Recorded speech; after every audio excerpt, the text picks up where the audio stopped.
You're live with us here on Eurosport HD, British Eurosport.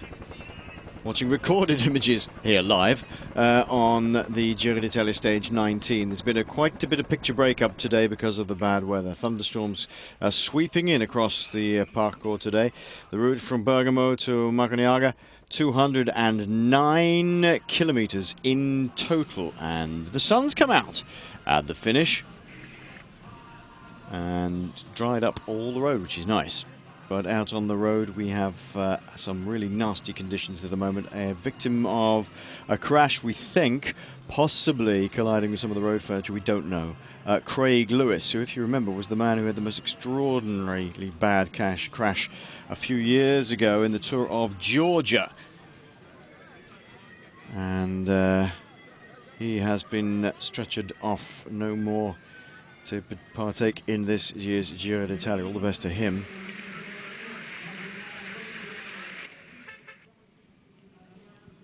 There are splits now, comes amongst the peloton. The Katusha boys pushing on at the front, and they've forced a split in the peloton, as you suggested, Sean. There's a gap of a minute between the breakaway riders and the first group on the road, and then there's another a minute and a half from the first group on the road back to the remainder of the peloton. So 2:30 from the back of the race to the escape group, 1 minute from the first group to the escape group. Yes, and we could see there the last shots we were getting. And I reckon it's from maybe the crash that we see Craig Lewis getting, caught up in.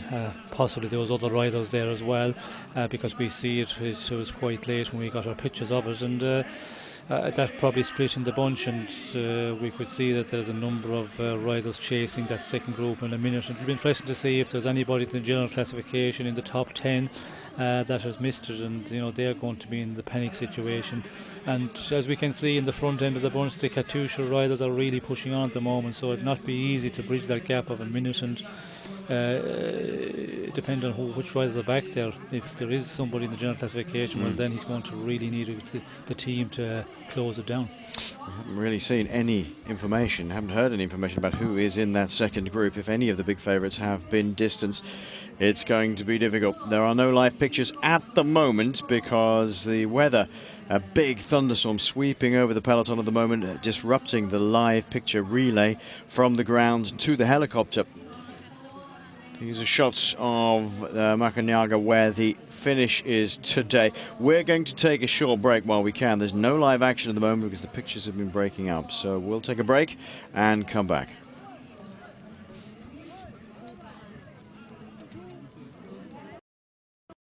Right, we've got live pictures back now, thank goodness.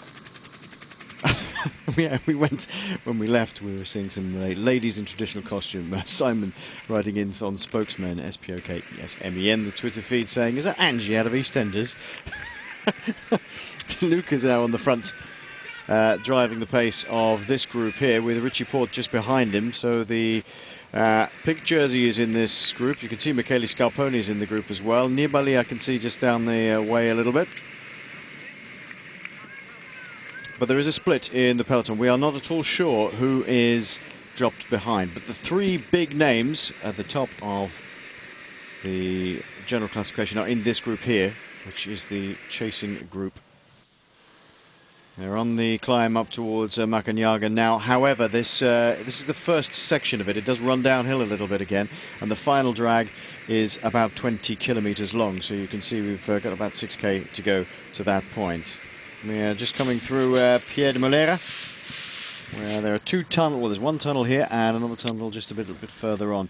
It was a bit drier. Now the rain seems to be opening up again on our 6 escapees, who are, if you are just joining us with 26 kilometers to go, let's tell you what's happened today. At 30 kilometers into the race today, which is 209k in total from Bergamo to Makanyaga, it was three men who made the decisive split. Lars Bak of HTC Hiro, Jerome Pino of Quickstep, and Matteo Rabottini of Farnese Vini. Jerome Pino seemed to have a bit of a head on him today because he went flying off into the distance, only to think better of it and wait for the other two. In which case they just wheeled on. They got a massive lead of about 11 minutes and 50 seconds at one time. And then Acqua Sapone got onto the front and began to drive the pace as they approached the first mountain of the day, which was the Motoroni.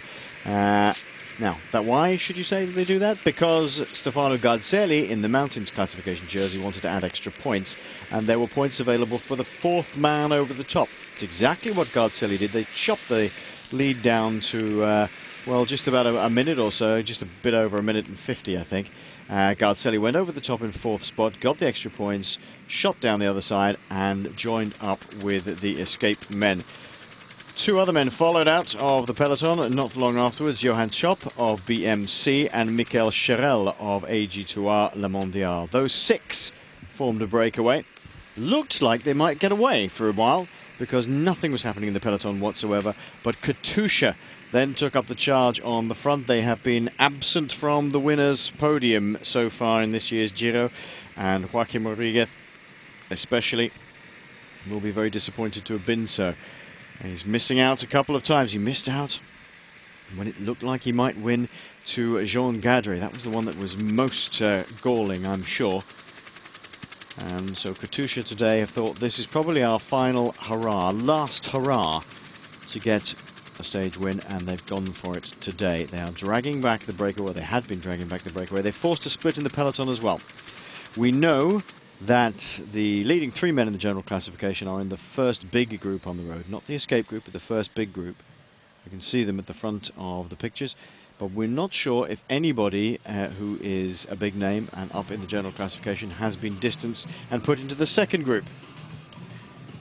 It's a bit on-off the weather today, Sean. Not quite sure whether it's going to be sunny or whether it's going to rain. No, it's real thunder weather, and that's what we're seeing. The thunderstorms just blowing in and affecting our pictures big time, unfortunately. So our viewers have to excuse us out there. But you know, it's. I think it's normal that in a 3-week race you get some bit of rain, and this Giro have been really good weather conditions. And today's stage is not a majorly dangerous one, because if we had it on the stages where there was 3 or 4 mountains to climb, all those descents, that's where it would make it very treacherous and difficult to control the race. Where today we had this one descent with the climb after 100 kilometres.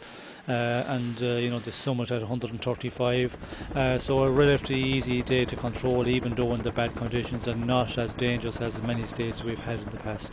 And the final, of course, with the rain, it doesn't cause a problem. It will cool them down a bit, and we might see some riders doing better with the cooler conditions, the wet conditions, than we have been, because all the other mountaintop finishes we have been quite warm and quite difficult biking conditions.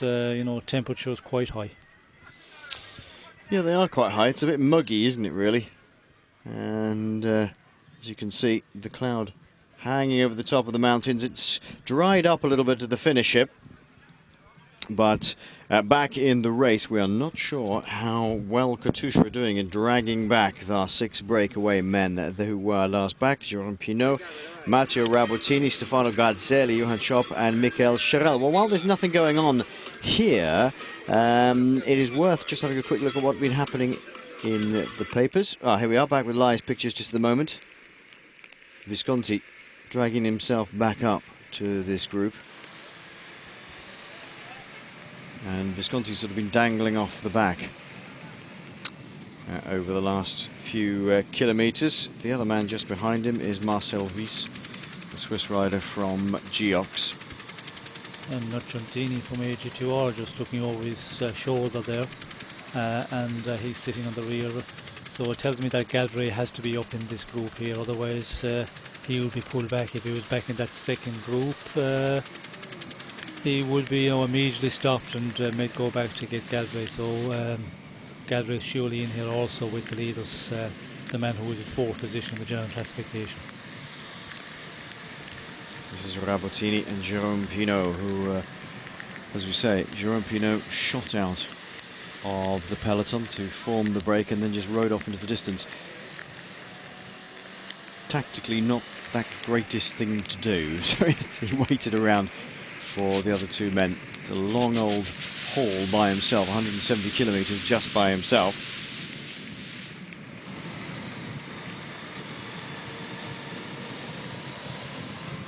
23k to go. This is the slight downhill section before we get to the final climb of the day. Although it's technically all one climb, There's this little downhill section, sweeps downhill, and then there's nothing else for them to descend. It's just climb, third category climb, all the way up to the finish. The pace really being pushed on by Katusha, and Jerome Pinot must be well aware of this, and has instigated this extra move from the breakaway riders with Rabottini. And I think it's not even so much the fact that they're a bit shattered, because the pace wasn't going particularly high at one point.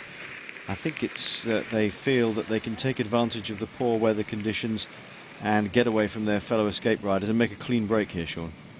Well, there's one tactic, just go for it now, and which were just over the 22 kilometres, and as we can see, you know, the gap is very, very small at the moment, coming down. You know, under the 30 seconds is not going to happen here, and they're really, I think, they know that it's only a matter of time before they're going to stay out here, and they're the ones who is just the strongest of the breakaway. They're just going to continue and try and get as much out of this one. But I think Pinot, the experience he's got, he knows that it's not going to be for today. He does indeed. Part of the race is 40 seconds on the Maglia Rosa group, the pink jersey group. All over, pretty much.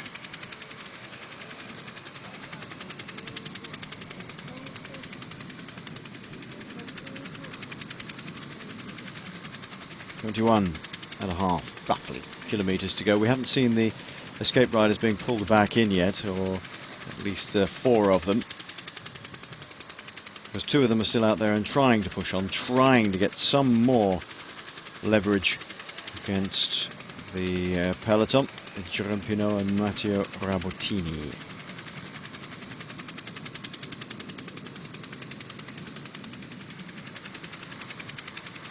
Katusha have done a very good job here, Sean. They've forced a split in the peloton, but more to the point, they have timed it perfectly to take back these men. Yes. I think possibly they could have maybe gone a little bit further, but it's pretty good. The weather dictating a lot today. Yes, well, they're doing a good job, and I think you know, they have a good team. When you look at the riders there, Kosinski, you know, there's a lot of very strong, powerful riders, and the section they've been riding is the flat part in the valley. They have a lot of real good, strong riders there to do that.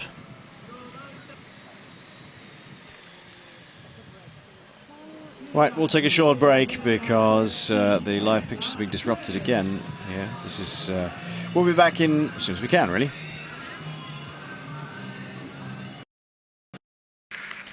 Welcome back live here on stage 19. Under 20 kilometres to go. It's still Katusha driving this group of about 60 riders, we think now. Pushing them along. Jose Rojano, who's just gone through our shot there. And these 2 men are the remnants of a breakaway, 6-man breakaway. Matteo Rabottini and Jerome Pinot. They have 18 kilometres to go. The 2 of them just saying, look, let's keep going, let's keep working together. There's Rojano at the back. And the little Venezuelan, lying at 9 minutes and 18 seconds down. Maybe he'll have another day to shine tomorrow. He's clearly been probably the most, not entertaining, but surprising climber in this year's Giro d'Italia. Of course, he's a fantastic climber, but he has been basically in the wilderness for such a long time now. And suddenly he's back to his best. Although I loved the quote the other day. He came over the line. He came over the line after one of the stage, and he said, "I think I've just proved I'm one of the 3 best climbers in the race, having just finished 4th." which I thought was great. The Katusha riders on the front are Juan Horach, the big Spaniard here at the front. Danilo Di Luca having to work as a Gugaro for a change, and which he has done all this Giro d'Italia. And Edvard Voganov, I think, is the other rider from Katusha, driving things along. Behind them, Richie Port of Saxo Bank sits in the wheel. And the big jersey of Alberto Contador safe up towards the front, along with Michele Scarponi, who's wearing the points leaders jersey, and Vincenzo Nibali. Well, Pinot's got the glasses off. That's a first. I'm surprised Ravatini can see much, actually, considering how dark his ones are. We have a tremendous amount of picture breakup today.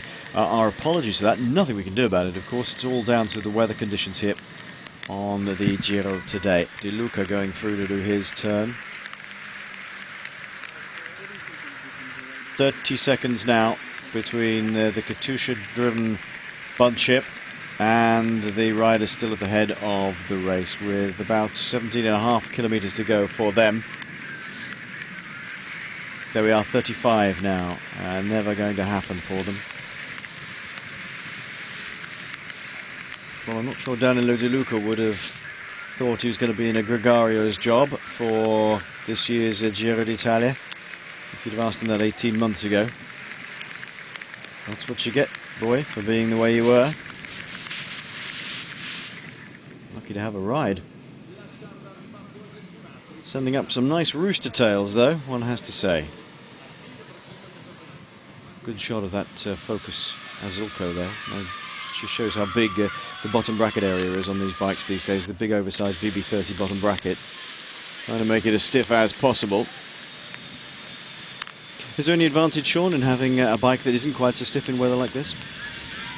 No, I don't think it's going to make any advantage because, first of all, they're not going to be really going at any rate to really, have advantage from the bike.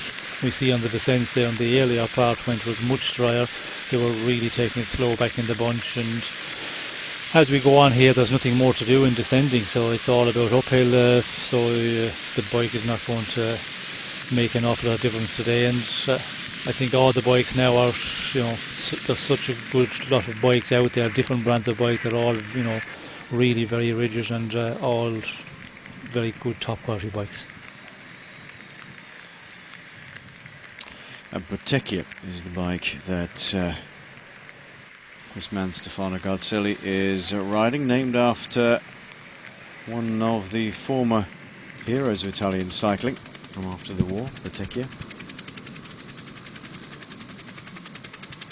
A lot of riders have had bikes, started up bike brands after they retired. It would seem the sort of logical thing to do, but it's a pretty difficult market to break into and to do well in. Some have done very well, of course, and some haven't done that well at all. Eddie Merckx, we see here, has a bike brand that the Quick-Step riders are riding. Merckx, they've just sort of revitalised themselves, but it would be difficult not to succeed, wouldn't it, if you had the name Eddie Merckx behind you.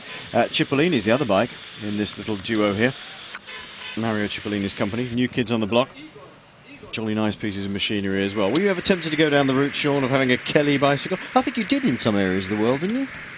Yes, there was a company that's done a limited edition at the end of my career, which was for the American market, and they just, did the limited number and then sold them off, and they sold pretty well. But that is, the way it goes. If you're as a rider, you have a lot of fans out there that just want to have the bike, but then it's difficult to continue on the sales and keep the numbers up. And it's got a difficult market in the last 10 years with so many big brands coming in. The American brands now, of course, we have a lot of them in there, where 25 years ago it was all mostly Italian builders were supplying. You had some other ones of French, of course, and Spanish, but now it's got more of the bigger companies are in, and they do a huge range of bike. And of course, to sponsor a team is a very expensive thing to do now. The big teams, not alone the bikes you have to give them, because you have to give well over 100 bikes in the year. A team is 26 or 28 riders, 30 riders. And it it adds up very quickly, and sponsorship to the professional teams, it's an expensive one. Some interesting. You look at the bike brands in the peloton. It's interesting where they have come from, what their history is. I mean, at one time, Sean, we had bicycle manufacturers with great depth of history, industrial manufacturers on a large scale. We think about Raleigh, for example, who used to be in the professional peloton on the continent. Of course, they have a team in the UK now, but it's nothing like what they used to provide in terms of bicycles to teams on the continent. And great riders have ridden Raleigh bikes, but those were industrial concerns. Nowadays, a lot of the bikes have come from different disciplines, from different backgrounds, and they've moved into this discipline. Yes, that's true. Of course, some of the big suppliers, I suppose, they started off with a different discipline, and then they started, focus on the road racing and the professional teams. And if you go down that road, first of all, you need to have a lot of backing behind you to do it. First of all, then to be able to sponsor a team, as I say, it's also quite a big sum of money per year to be in one of the top teams, especially the Pro Tour teams. The development of bicycles has changed so much in the past 15, 20 years. And so many new names coming into it in the past as well. Where in my time, I remember when I started out professionally. If you look at the bunch, then there was probably 70% of the bike suppliers in the bunch would be Italian. If you look at the older bicycle manufacturers who are represented in the peloton at the moment, you've got Bianchi, of course, being ridden by Androni. Now, Bianchi are the oldest bicycle manufacturers around, really. Certainly as a big concern still, and they're represented in the peloton, have been all the way through the history of professional bicycle racing. They started in the 1880s, Bianchi. They're still producing top range bicycles. Androni are riding Bianchis here. Bottecchia, we've mentioned, named after a rider, or started by a rider after the war. We've got Cipollini and Merckx bikes. We've also mentioned it. Pinarello, of course. Likewise, another Italian thoroughbred bike that is named after an ex-rider. And then you've got a whole new range of people who've come in from, say, triathlon, for example. Cervelo had a very, very good reputation in triathlon. Quota, who provide the bicycles for AG2R Le Mondial, they came in from a triathlon background, so you would never have got that sort of 50 years ago. Completely different type of sport.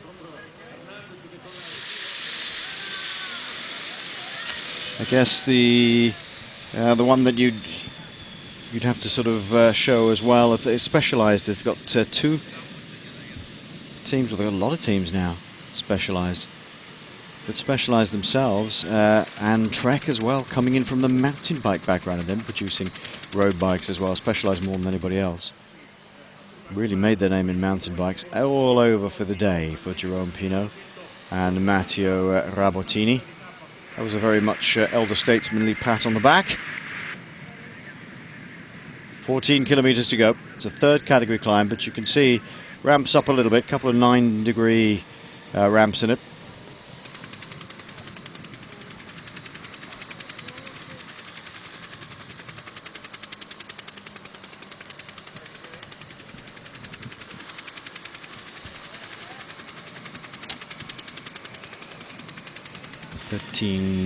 K to go, 13.8k to go. Just look at those bikes again. Here's Viglia, that's another old one, another Italian old manufacturer.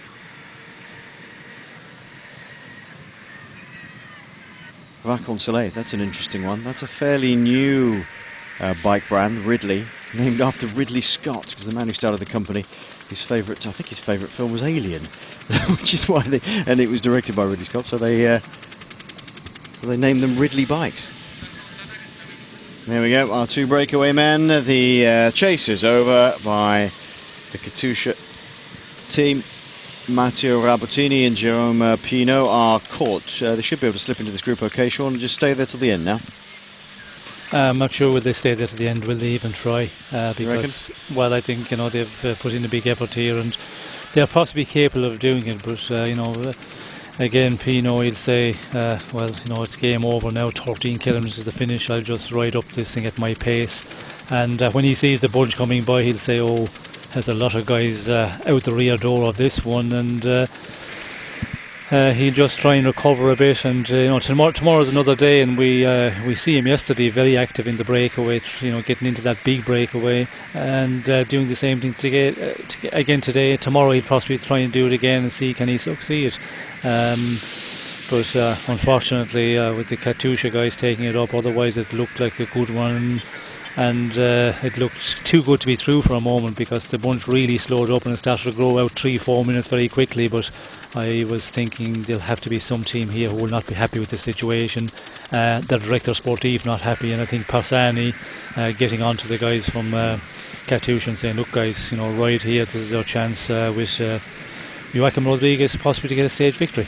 Yep, it's one of the few chances they've got left. Remember, we finish on Sunday in Milan, so they better get cracking if they're going to get something out of this. There is the pink jersey of Alberto Contador looking serene behind Michele Scarponi.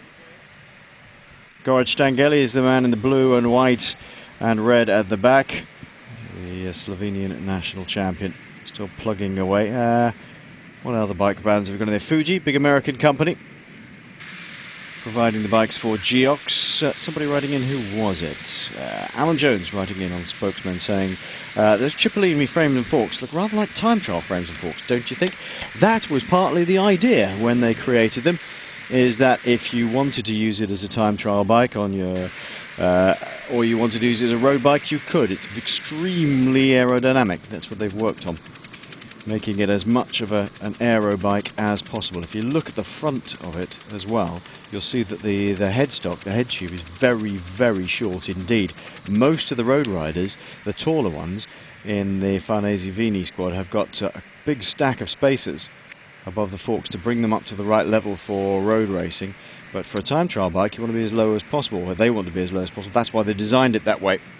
It's not so much of a problem for Visconti, of course, because he's not very big, but the bigger riders have a great big stack of spacers on the top of the tube there. And the sun just about breaking through. We did say it was nicer at the finish than we were seeing earlier. 12 kilometres left to go. Average race speed has been 39.2 kilometres an hour. Not hugely fast, really. Well, considering yesterday, the first hour, Sean, was 49 kilometres an hour. Nearly 50k an hour, actually, 49.9. Yes, and again, the reason for that, we see the first 2 hours nobody allowed out of the bunch, and it just kept going and going, attack after attack, and for that reason it was real high. Today, of course, the break went away much earlier, our 3-man breakaway, and for that reason the average is down a lot, but it's still a good average at this time of this time in the race, the end of the third week, and with 3 riders out front, making that average for the day. It's still nice riding, and you have to be in good shape to be able to do that. Yeah, nice to see the sun breaking through.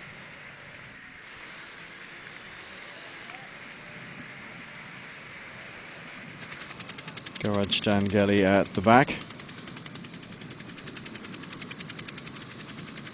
And 11 kilometres still to run in this 209 kilometre stage. It's been quite quiet, really, with only a few men managing to force a breakaway, and that's all over now. But certainly, I think you're right, Sean, that Serge Parsani said, I'm a bit fed up here. We haven't got anything out of this. We really have to go for something today. Do you think they'd have sort of agreed that just this morning, or would they have been talking about it last night? How do you get around making that decision? Well, I think on the team briefing last night or this morning, and he would be getting nervous because they haven't got a stage victory out of it, and it would be that hope in the Katusha team that they'd at least get a stage victory out of this one, and maybe for the general classification with Joachim Rodriguez to be up there. He maybe is not in a position that they would have be expecting it, and the pressure is on. And I think earlier this morning, when they would have the team tactic talk, they'd be pushing to get into the breakaways. And when that didn't work, then some other team took it up. It was a perfect opportunity for them to start riding here. And looking at the finish today, of course, as well, is the one where Rodriguez can do a lot. An uphill finish. If there was a flat run in here, well then within the Katusha team it would be more difficult, but here the chances of them getting something out of this one, getting a stage victory or getting a good place on the stage, it's very possible with Rodriguez. Very possible indeed. Although he may get jumped again. This is the other thing. Jean Gadret is in this group as well. He's already had a stage win at the expense of Joachim Rodriguez. I'm sure he'd love another one, Sean. Yes, well, Gadret, He'll be thinking about this one, this stage, a mountaintop finish again. It is his style of finish and suits him, real well. As there are other riders there as well. I think Scarponi will try something. Tomorrow, he said, is the big day for him. But again, if he's feeling well, he's in one. We have to be careful with. Nibali might try if he's in good shape. Rugano, will we see him? We see him at the rear end there, but I'm not be concerned about that. Some kilometres back. Then there's another few riders like Menchoff. Kreuziger, of course, would like to win a stage here. He is doing well. The young jersey classement, and a stage victory would really make the race for him. Will we see Anton again maybe having a go here? It looks like all the favourites are in here. From what I can see, it doesn't look like we're missing anybody, although Anton, I haven't seen him, but the rest I think are pretty much in this leading group. Deluca doing his job on the front, wearing white focus as opposed to the red ones of the rest of the team.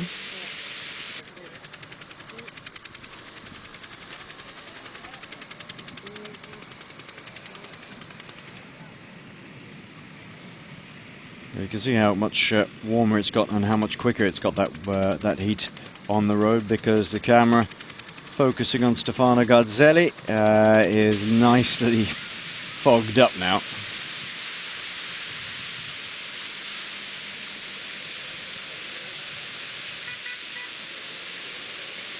Well, they're willing to keep the pace very high indeed. Is it going to be good enough for Joachim Rodriguez?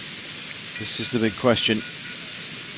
And is he good enough? Well, that's the other question. The next question. Yeah. I think the team are doing a good job for the moment, and if they continue on doing that as we go under the 10 kilometres, still, keeping the pace quite high and not allowing anybody else to think about attacking. If they can keep on that for a number of kilometres more, well, then it will be up to Rodriguez to defend for himself and just watch the other ones who are trying to have a go for the stage victory. And Rodriguez a little bit down in the general classification at the moment, so at 10 minutes he will be allowed that little bit of more leeway in the final kilometres. Not that he's really up there fighting for a place in the podium where he would be a marked man, so that is the advantage. He's that bit down on general classification. But not a particularly steep ramp. It's obviously the riders that make the race. It's their speed they approach it at. But as they come through Bocca at 3 kilometres to go, it's still a gradual rise. And in the last kilometre, really not doing an awful lot. It's about 4.8%, just a bit less than that. It does get a bit steeper towards the top 6%. I'm just wondering whether it's something that maybe an Igor Anton could do something with here if he's in good shape. Yes, well, I think an Anton, and when you look down through the riders capable of doing something there, there's quite a number of them.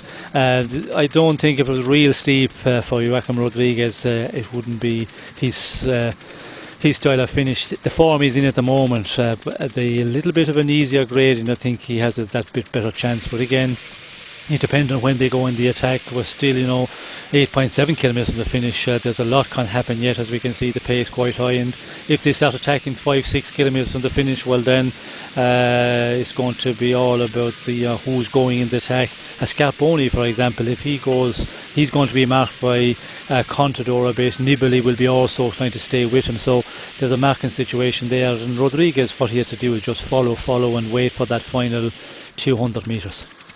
Yep. Rear wheel required for, looks like Kiryienka. Difficult to tell, a lot of picture break-up today, and not the best place to have a rear flat, one has to say. And some riders beginning to be really turfed about now. That's Gianpaolo Quella.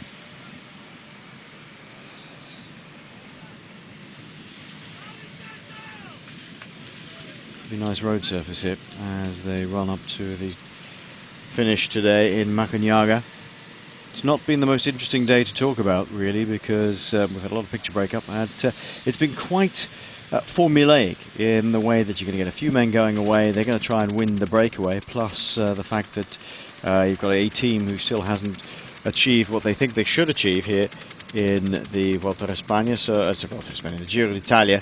So they want to be able to pull something off today. I think it might be Lastras who's got the rear puncture there. But still, we haven't seen a very good shot of them. Could be anybody, any of them, one of the Movistars there. Still think there's going to be a few riders who get shelled out here, Sean. Yes, we can see the riders are just coming back there one by one as we see Sambalou. Yes, it's going to be a little bit difficult for him because with riders losing contact, they're going to be, the commissar might make a gap. They'll keep the cars a bit back from the tail end of the peloton, and if he does that, well, then it's always difficult. But he's making good ground at the moment in the cars there. He'll just get from one car to the other, but not a good time. It's just at around the 8 kilometres to go to make this effort. If you're thinking about for a stage victory, the effort you make here, it will hurt further on this line. 7.7k.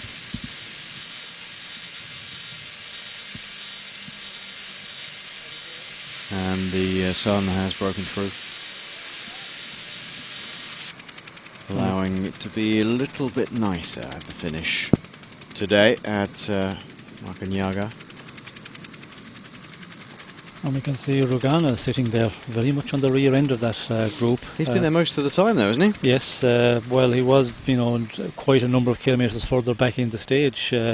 15 kilometres down the road he was at the very end, but I wouldn't be concerned about that. He was having something to eat, but now he needs to be moving up, because if there's an attack there'll be a lot of gaps up here in this group, and we have only about 35-40 riders maximum. It's not the place to be at the moment. If some of the bigger favourites go in the attack, you have a lot of ground to make up just to get to the front of this group alone. I wouldn't be at all surprised if he isn't going to move up fairly smartish. It could favour him today as well, the finish, because we've seen that Rujano has been better on the climbs that are slightly less steep, actually. Still steep, but not the ultra steep ones. He's not been quite so good on those. He is, however, very fast over those ones which are of a lesser gradient. We saw him at Etna, and we've seen him after that as well. And on both occasions, Sean, they weren't mega steep. No, and surprising, because he's such a little small, lightweight climber. I thought on the real steep ones he would be more dangerous. But the Grossglockner, where he won that stage as well, quite a lot of the run, which was not majorly steep at all. So today is another one which should suit him if he has got the legs.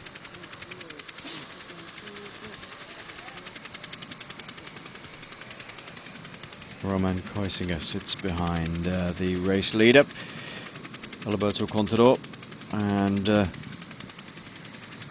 just behind them is Jean Gadre of AG2R stage winner here. Of course, in the Giro, he did over Joaquim Rodriguez in the final climb. And that is Rujano. Yes.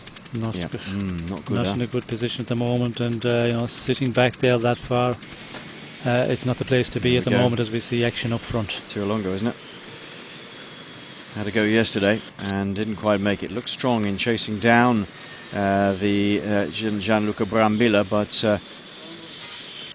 but Tirolongo not being allowed to go because Katusha have designs, as we say on this. Rujano looks like he's coming up to the back of this group, just. At least he's getting a bit closer.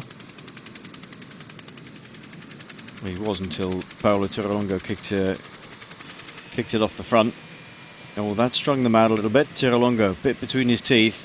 I think a little disappointed with the performance yesterday, Sean. We saw that, of course, in the Inside Astana vignette we had beforehand, and it's De Luca who's chased him down with Richie Port in his wheel. Yes, well, yesterday I think he's set up after the breakaway out front with the idea of getting across to them, but it didn't happen, and the reason was he not just strong enough on the climb, or did the other ones push on up front? And I think they would have been midway in the breakaway.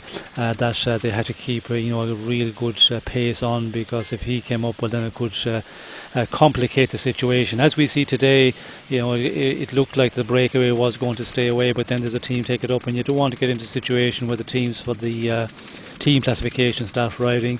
He did a lot of riding yesterday, but still got something out of it for the team team classification. He pulled another couple of minutes out of the Movistar team, so it wasn't totally an effort for nothing at all. Here, it's his style of finish today. Tirlongo, he's a really good climber, and they're going to try and take a stage victory out of this one, and that's I think that's the plan as well. That they have ideas here with a rider like Tirlongo, they can do it, and they'll be hoping that some of the other riders in the Astana team might be able to do something like Grossglockner in the final, because he would love to take a stage, but I'm not sure if he's good enough. He seemed to be following a lot in this race, but he hasn't been in the attacking mode at all, and I've never seen him really put in a serious attack at the big moments. Interestingly, Katusha, the Gregarios now off the front. Jean Gadry on the far left-hand side of your shot, looking across to see where everybody is. Everybody looking at each other, wondering who wants to shut this down. Tirlongo was almost within grasping reach, and then Katusha just disappeared off the front. Not there anymore. De Luca shut him down. Now they've gone again. Maybe Joaquim Rodriguez is just not around, not good enough. Well, I think De Luca and co, they did a lot of riding there for 30 kilometres maybe. They're all finished now. Just they're empty, nothing left, and De Luca just had the last throw of the dice there to try and get back into the wheel of Tirlongo. And Rodriguez, he's not going to start marking Tirlongo, I think, at the moment. If you start marking the guys who attack individually, you have to play a little bit of the card and bluff a bit and make some of the other riders do the riding, because if you start doing that, well, then they're going to leave you just do all the chasing. When somebody attacks, they'll say, oh, Rodriguez is really up for this one, and we've seen that they have been riding for so long. Everybody's saying, well, Rodriguez must be on a good day today, leave him do the chasing, he'll chase those guys down. Tigre Mercado sitting in the back for Radio Shack here, where Tirlongo getting a little bit more advantage over the group here. And who is it that's doing the pace setting on the front? Saxo Bank. Tirlongo has 15 seconds at the moment. And that's whittled down quite nicely now, that group, Sean, although I noticed that Steven Kruiswijk had a go up the road. Didn't get very far and has decided to wait for them. He's now sitting in the peloton about 1, 2, 3, 4, 5 back. Richie Port is doing the pace setting on the front. Sorry about the picture breakup once again. It's kind of the way it's come from our host broadcasters, and nothing we can do about it because of the weather. Jose Rujano, this is the second group on the road, and Rujano being distance, he could do with some help here as Pablo Lastras sits in his wheel. That's the race face, isn't it, Sean? He's got the bit between his teeth. Yes, he sure has, and it's the moment to have it between your teeth. Just coming to the 4 kilometres, he's in a situation where we see a little bit of marking. Nobody wanted to take the chase after him, and now he's got to just give it 100% here and see can he just hold on. 15 seconds at the moment. The Saxo Bank's just riding on the front. They are just going to continue on setting that pace. Will they allow him, or is he strong enough really, I suppose, just to pull out a bit more number of seconds, because what he's got 15 seconds, he has to do a bit more than that in the final kilometre. 15 seconds, if they start upping it at all, he's going to be swallowed up very quickly.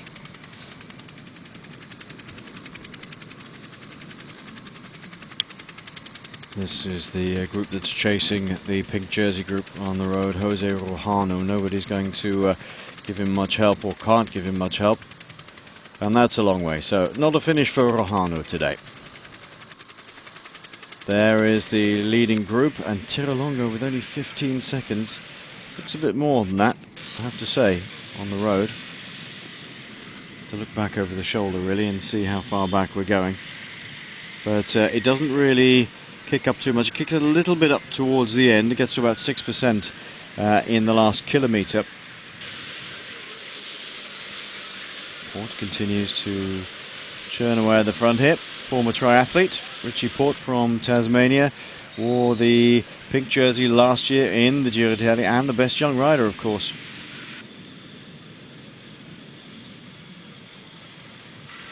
And lots of riders being Charlotte's surprisingly split now all over the place. But as we've said so many times, it's not the gradient, Sean, it's how fast they go up it. Yes, and this is the climb. The gradient here is not majorly steep, and it's just about in the end of the day the pace they're setting.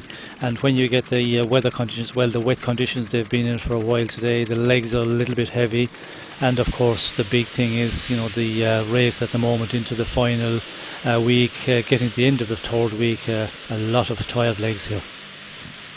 Not so with Tirolongo, though. I would suggest that's more than 15 seconds he's got here. This is looking very good for Paolo Tirolongo. They're not yet wanting to really hunt him down. Sergei Lagutin, the Uzbek champion, with his Ridley and Uzbek colours. 22 seconds we have now.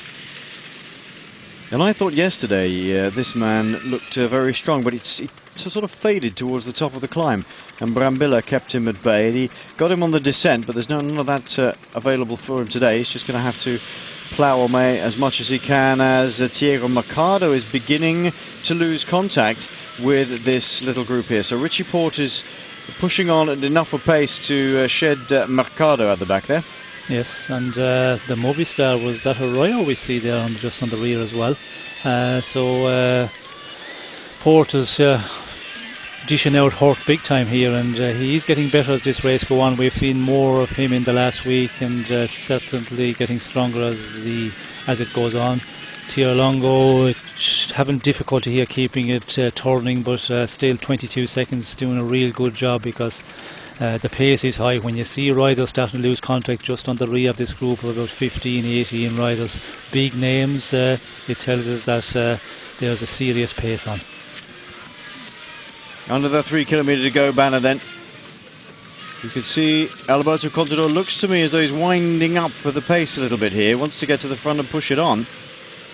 I just wonder. I wouldn't put it past him, would you, Sean? Not sure what the tactic will be here. Tirolongo, of course, he could be a good... Attacked by Hubert Dupont. And he's gone after Tirolongo. Moreno. And Katusha. And this is Hernandez, I think, is the other rider from Saxo Bank, who's giving it as much as he can. Is that not Rodriguez? No. It's not Rodriguez? Daniel Moreno. No, it's Rodriguez. Oh, it is. My apologies. It looked very very like Moreno. He was there for a moment as well, but I'm not sure if he's lost contact with Rugano in that group, and it's showing up that the Katusha, they have done a lot of work, and it's a time now for Rodriguez to try and pull something out of the bag on this one. See, that's his secret. He's clearly camouflaged himself as Moreno, and then he can get out of the peloton without being worried about. There is Paolo Tirolongo. He's going to have to do a mighty effort. Is Joaquim Rodriguez. Where is he? There's the group, you can see, and Rodriguez is in the middle of that little melee there. There he is. He's not exactly a big chap, is he? And it is the moment to get out as we go to the 1.7 kilometres. He realises that it's the finish is getting close, and the advantage of Tirolongo, it is the time to do it, as we see. That's Moreno. I reckon I see him there, but I thought he had lost contact, but still hanging in there. It will be interesting to see now if Tirolongo can hold on there with about the 15 seconds, I reckon, at the moment, back to Rodriguez. 1.6 kilometers for Paolo Tiralongo to just absolutely chew that handlebar tape, bury himself, get up there and stay up there. Here we go. I wouldn't put it past him. And Alberto Contador is doing what he does best, attacking. Joaquim Rodriguez must be wondering what on earth he has to do. Now Scarponi and Nibali have come with him. Oh, they're just going to play with Joaquim Rodriguez out ahead. Rodriguez has no idea that they're behind. Scarponi, Nibali, then Alberto Contador, and then Gadri, who's now going to go for an attack, I feel certain. And there he goes on the left-hand side of the road. Jean Gadri now. We've seen Hubert Dupont. And Gadri accelerating. Well, he's already turned over Joaquim Rodriguez once this Giro d'Italia. With 1,300 meters to go. 1.3 kilometers. Paolo Tiralongo is still ahead. What is the gap? There is the next man on the road, and is that Dupont? Now attack again from Alberto Contador. Steven Kruijswijk, the young rider here. That's good for him because Romain Koisinger is nowhere. Oh, he's just gone past Gadri like he's standing still. As Alberto Contador, Gadri almost has sagged into his saddle thinking, oh, what do I have to do? Here's Rodriguez, he's going to look over his shoulder. That's game over for you, Joaquim. Alberto Contador is just going to steam up this hill. There's Tiralongo, and here comes Contador. Fighting desperately to stay on the wheel of Alberto Contador is Joaquim Rodriguez, and now he has Tiralongo in his sights. He looks over his shoulder, he can see the pink jersey. Oh, come on, Paolo. Contador accelerating still, and he's going to get to the wheel of Paolo Tiralongo, is he? It's going to be mighty, mighty close. Even Contador is beginning to suffer a little bit. With 500 meters to go, though, it's still farther out than I thought. He's going to catch and pass him. Well, he's certainly going to catch him. Will he pass him? That is the question. He also will be looking behind here. Rodriguez, we can see really difficulty, yes, and he's talking with Tiralongo, I think. Take him up there, maybe. A teammate, of course, from last year. Yep, maybe take him up there on the wheel. And then Tiralongo will come past again at the end. We've seen this once already. So you need friends in cycling. And here comes Nibali. He's not going to make it. Contador, if you wanted a lead-out man on a hill, this is the man to have, isn't it, Sean? Well, Contador or 250cc Kawasaki. Yep, one of the two, yep. Contador looks over his shoulder, and Paolo Tiralongo strikes for home. Contador is not going to contest this one. He's given a little hand to a former teammate of his, Paolo Tiralongo, who strikes for the line with 25 meters to go. Tiralongo takes the win. Contador takes second. Nibali takes third at 3 seconds. He gains 3 seconds back on Gadre. Joaquim Rodriguez, Kruijswijk, 9 seconds it is back to Scarponi. Here's Dennis Menchov. Romain Koisinger loses a few seconds to Steven Kruijswijk. Still driving for the line. Dupont.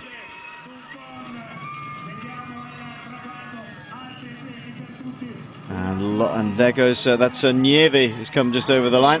Svitsov Cataldo. Paolo Tiralongo, after a brave effort yesterday, now takes a win here. L'ho cercata, sono 2 giorni. Finalmente mi hanno dato la libertà di fare la mia corsa. Well, it was a good day for him today. He thought he was we didn't have his chance yesterday, I think he was saying, and he had to go for it today.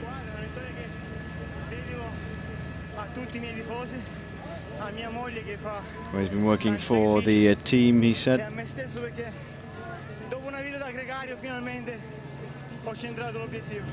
Cosa ti ha detto Contador quando ti ha raggiunto ai 200 metri?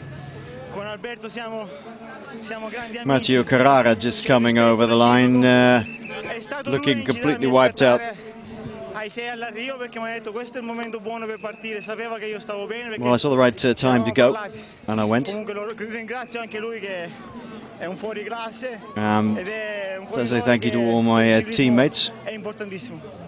And it's important for me and important for the team, says Paolo Tiralongo. Here comes Jose Rujano, and big missed out today. A good chance for Rujano, but didn't have the legs. He's leading this whole group of riders home. He hasn't had much help on this one, Sean. Doesn't look like it. We see the number of kilometres down as he comes over the finish. The riders just sitting on, but I don't think anybody really able. It'll be interesting to see how much he's lost there, but certainly, you know, he's lost a lot of time on some of the other guys who are close to him in the general classification, so he could slip a bit in the overall classement. Good indeed. 3, I think it was, Garmin Sevilla riders coming in behind Jose Rujano. Well, if there was any further confirmation needed that Alberto Contador is the strongest man in the race, he shot up to the wheel of Paolo Tiralongo, passed him, and then helped him maintain a gap over everybody else, and then just dropped behind him again, looking over his shoulder. It looked just easy for him.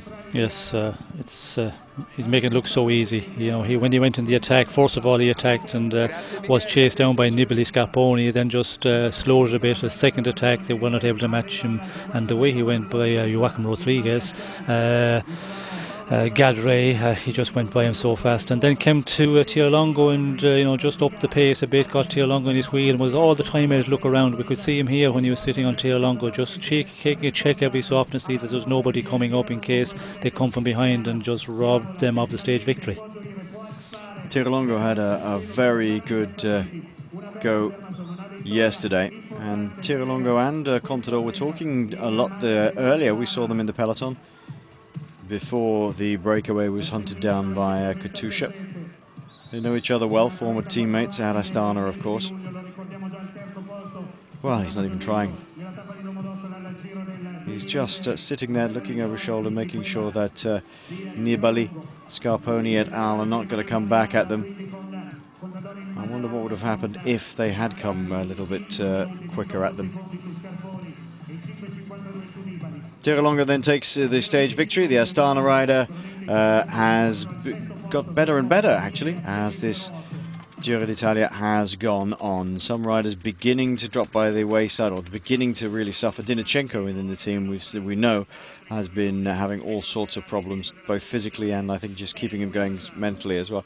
Tiralongo then takes the victory ahead of former teammate Alberto Contador, helped nicely by the gentlemanly behaviour of Mr. Contador. Vincenzo Nibali is third, Gadri is fourth, Joaquim Rodriguez fifth, and Steven Kruijswijk is sixth. He really is very consistent indeed. Roman Kreuziger gets in eighth, losing a few seconds to Kruijswijk. Michele Scarponi in seventh, Hubert Dupont in ninth, Konstantin Svitsov 10th, and Mikel Nieve comes over in 11th spot. Well, he had a really good go at getting up to the breakaway yesterday. Tiralongo waited for the right time and went with about 6.5 kilometers to go today and took the victory ahead of former teammate Alberto Contador.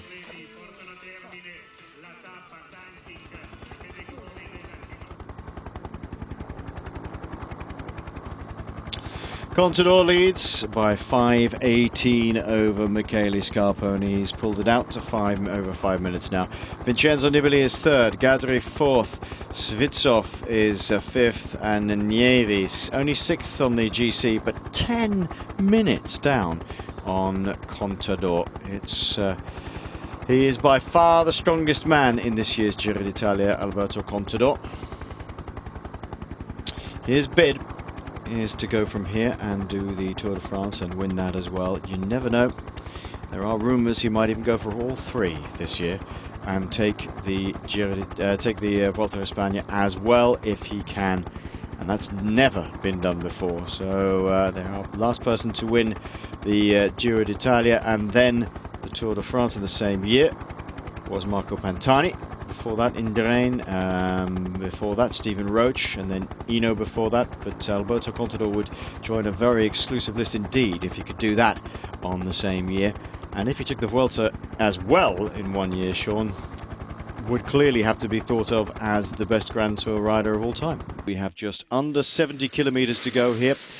This is the peloton. There is a breakaway of 13 men up the road. They had a maximum lead of 11 minutes and 50 seconds, and now it's down to 9 minutes. The riders in the breakaway, Carlos Betancourt of Aqua Sapone. He's at over 2 hours behind. Nothing to worry about really amongst the men who are ahead. The best placed man is Kiryienka, who's 1 hour, 7 minutes and 33 behind. So it's a proper breakaway day. Angel Vicioso of Androni is in the break. Miguel Minguez of Euskaltel. Edvard Voganov of Katusha. Diego Ulisi, stage winner, as you can see on your screen. A couple of days ago, he has made it into this break as well. Cristiano Salerno of Liquigas. Vasily Kiryienka, we've mentioned. Sebastian Lang, who's the first breakaway man in this year's Giro d'Italia, and a lone one at that, of Omega Pharma Lotto. Joseph Jouffre of Astana. Maybe he's thinking he could do something today as well. Maybe they've got the bit between their teeth now and the spirits are raised. Luca Mazzanti of Farnese Vini, former Lamprey rider, funnily enough. Kevin Sildres of Quickstep, once again in the breakaway. And also in the breakaway again, Jaroslav Popovic of Radio Shack and Fredrik Schulen of the Vacon Soleil team. I'm sure that perhaps Popovic and maybe even Sildres there may be looking for a stage win, but they were looking for points in the Fuga Pinarello, the prize for breakaways. Unfortunately, there's 13 men in the break, and you have to have 10 or less. So no more points. It stays as it is. Jaroslav Popovic leads that competition. The pink jersey is with, as ever, it appears, Alberto Contador. He leads Michele Scarponi and Vincenzo Nibali. Best young rider is Romain Koisinger. He has 2 minutes and 36 seconds over Steven Kruijswijk, the young Dutch rider from Rabobank. Garzelli leads the mountains classification with 67 points. Alberto Contador is second on 56 points. The team classification is being led by Astana at the moment. The points jersey, well, that's being owned by Alberto Contador as well, but Michele Scarponi wears it, being second in that competition, but he is a huge gap behind. He is 66 points behind Alberto Contador. Scarponi in second spot, but he's only 1 spot ahead of Vincenzo Nibali. But I guess if you haven't got the jersey on the shoulders, it doesn't make any difference anyway. Yesterday's win by Paolo Tirolongo, as I said, very popular in the peloton. And Alberto Contador displaying a very long tradition in cycling, paying back your friends. And that is exactly what he did yesterday. He rode away from everybody else with seemingly not a care in the world. The reason being he could see that Paolo Tirolongo was going to be taken back by everybody else. He rode away from the rest of the peloton, made sure he paced Paolo Tirolongo a little while to keep him ahead of everybody else, and then just gifted him the victory in return for all the hard work he'd done in the previous year for Contador. Sean, it's a long and noble tradition within cycling to pay back your friends. Yes, well, it's often been done, and I suppose the situation yesterday with Tirolongo, he went out there with over 5 kilometres to go before the finish and put in a big attack.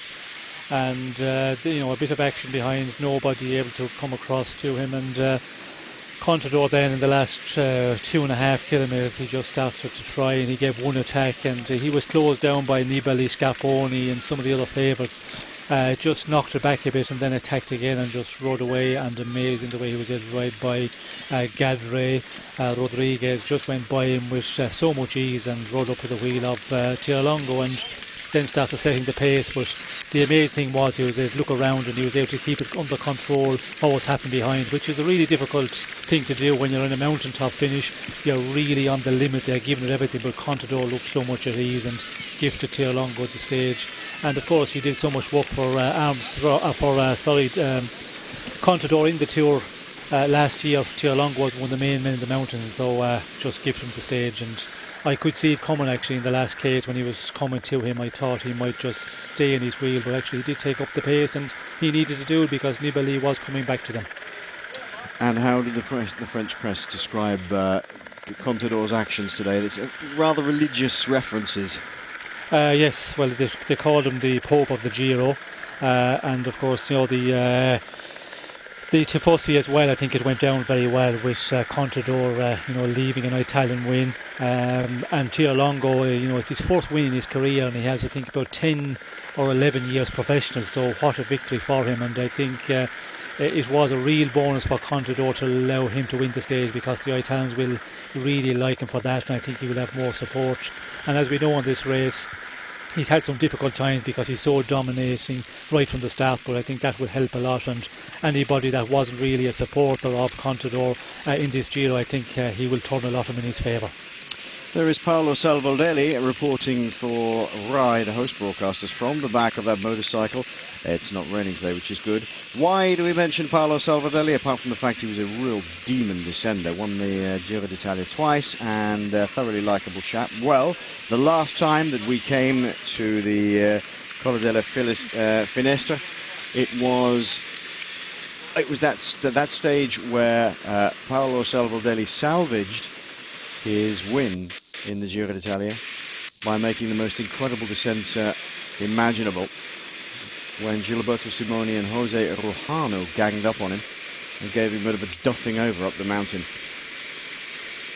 It would be safe to say that Salvoldelli was a very good climber, Sean, but he wasn't in the class of Rojano and Simoni, and they attacked him when he was most vulnerable in this very steep climb of Finestre. Yes, and Salvoldelli, of course, a real good all-rounder. In the mountains he was able to get through. He was one of these riders who could get up the climbs with power, but the real steep ones he was in difficulty when he had some real good climbers about, so they caused him problems. But what a man in the descent, and in the Finestre that year he did an amazing descent again, and it saved his Giro really. So he'll be always remembered for that, and I think the Giro he won, his descending powers, it served him a lot, and I think it definitely saved him in that Giro. The question is, of course, and we'll discuss it at length, I'm sure, before we get there, is will it prove a springboard for some sort of attack for a man who could do something similar, like Vincenzo Nibali, who I have to say is probably as good, if not slightly more swashbuckling in terms of his descending, than Paolo Salvoldelli, who was just ultra smooth and ultra fast and was capable of taking a lot of risk. Nibali, I think, is even better in many ways. Will he put Alberto Contador under pressure? The question is, or will he be chasing even further from behind? We shall take a break. We'll discuss that in a minute. Welcome back. We're on stage 20, the penultimate stage of this year's Giro d'Italia, and possibly one of the most exciting in store. It's beautiful weather again today, 26 degrees, thank goodness, because half of the climb of the Finestre is without any tarmac on at all. If it had been sloshing around in mud, it would have made it very interesting indeed. As it is, it's just going to be hot and dusty and very steep indeed. It's also very narrow, and there'll be a lot of restriction as to who can get what support where. If you get caught out on the climb of the Finestre, it could be curtains. You will be doing a Paolo Salvoldelli job and trying to chase on down the hill. And by the time you get to the bottom of the valley, it's straight into the climb to Sestriere. The climb to Sestriere itself, although we're celebrating 100 years of it being included in the Giro d'Italia, is actually not anywhere as steep as the previous one. 61.4 kilometres to go. There's been some protesters out on the road today, protesting against the TGV being extended from France into Italy. And they may rear their heads a little bit later on as well. The peloton being driven along at the moment by Geox and most importantly by AG2R, because Jean Gadret, shown fourth on the general classification, wants to either cement that position or in fact do even better. Well, yes, that is the question. I think he wants to do a bit better in that general classification. When you look at the position he's in, considering we have a 31 kilometre time trial coming up, a little bit difficult for him, and I think he wants to take more time because at the moment, Sitsu, for example, 2 minutes behind him. Gardeccia has quite a lot to make up on Nibali, over 2 minutes. But I think the problem is Sitsov is the one which he's worried about, because 2 minutes and 31 kilometres.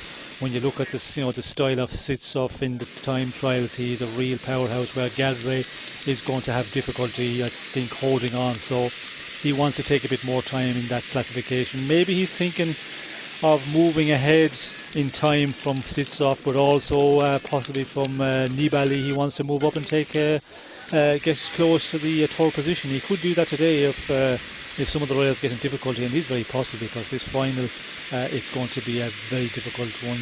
The 2 climbs are major difficult ones today. My best guess would be, Sean, that on the climb of Finestre he'll want to push hard with a group of people who can. It's like Miguel Minguez has had a bit of a tumble. Didn't see it on our screens, but he's certainly been off the bike, as you can see. Ooh, a bit of a contusion on that top left arm. Yep, ripped the jersey a little bit, so he's come off at some point. But we didn't see it on our screens, neither did we get any race radio about it. But he seems to be okay, because this is the breakaway that's been driven along. My guess, going back to the point about Finestre, is that half of it is unsurfaced road, and Gardeccia's got everything going for him at that point. It's unsurfaced, he's a cyclocross rider, he's good at that sort of terrain, he's also a better climber in general, in the steeper stuff than somebody like Vincenzo Nibali, so he will try, along with whoever wants to come with him, I'm sure, to give it an absolute digging on that particular point. Yes, well, I think the opportunities are there today, and the team seems to be committed. They were riding a lot on the front of the bunch there. So yes, it is possible that we could see Gardeccia trying to do something. And as you said, on the climb of Finestre, it's a real good one, because even if they have to get off and run, Gardeccia will be the fastest of cyclocrossers. Certainly will. On this unsurfaced, this gravelled road. And then, of course, the descent as well. The first part of the descent, I think there's a little bit of gravel in the earlier part, maybe, of the descent as well, but it's the uphill where it's going to cause a lot of problems. And 18 kilometres, it is a long one. Then we have that 11 kilometres downhill, and we go to the final climb to Sestriere, which is around 16 kilometres. All happening in the last 46 kilometres of this monstrous stage of 242 kilometres. That's huge, isn't it? 242 kilometres. Most of it's like this, flat. And they're rolling along, which is why 13 men have been allowed to go away. They get 11 minutes and 50 seconds, but AG2R on the front. We saw Cyril Dessel doing a big pull on the front. They have intention.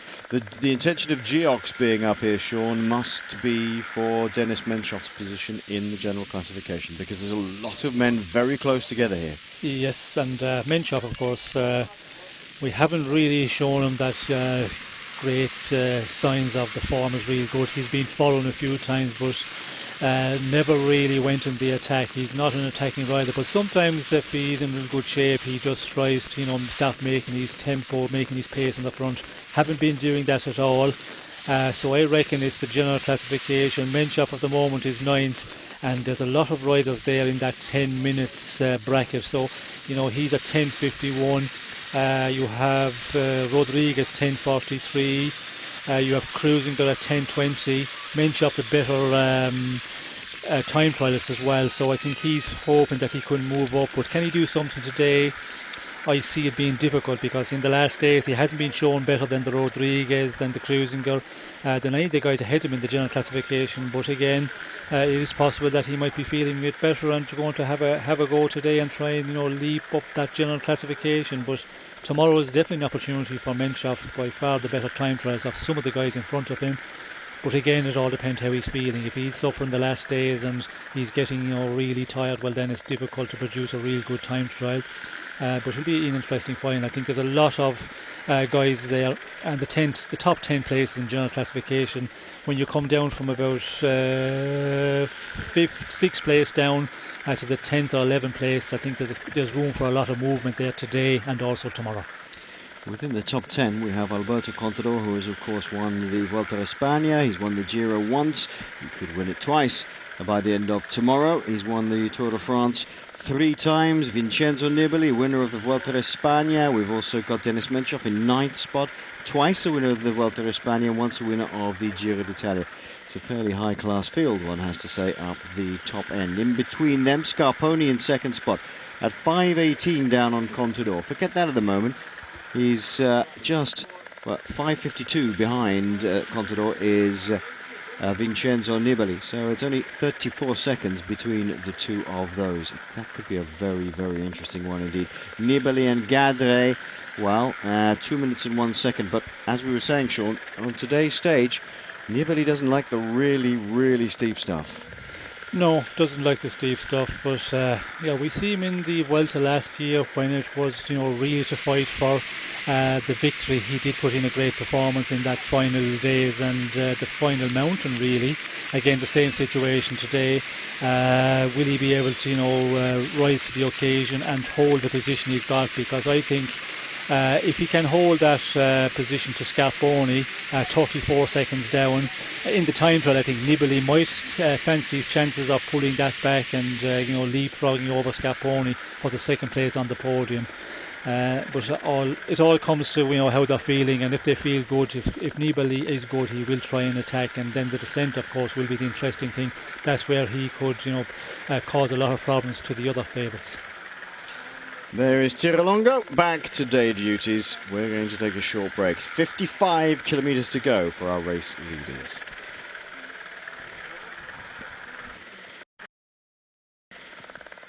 This is our breakaway of 13 men. They've been away, about 40 kilometres, just a little less.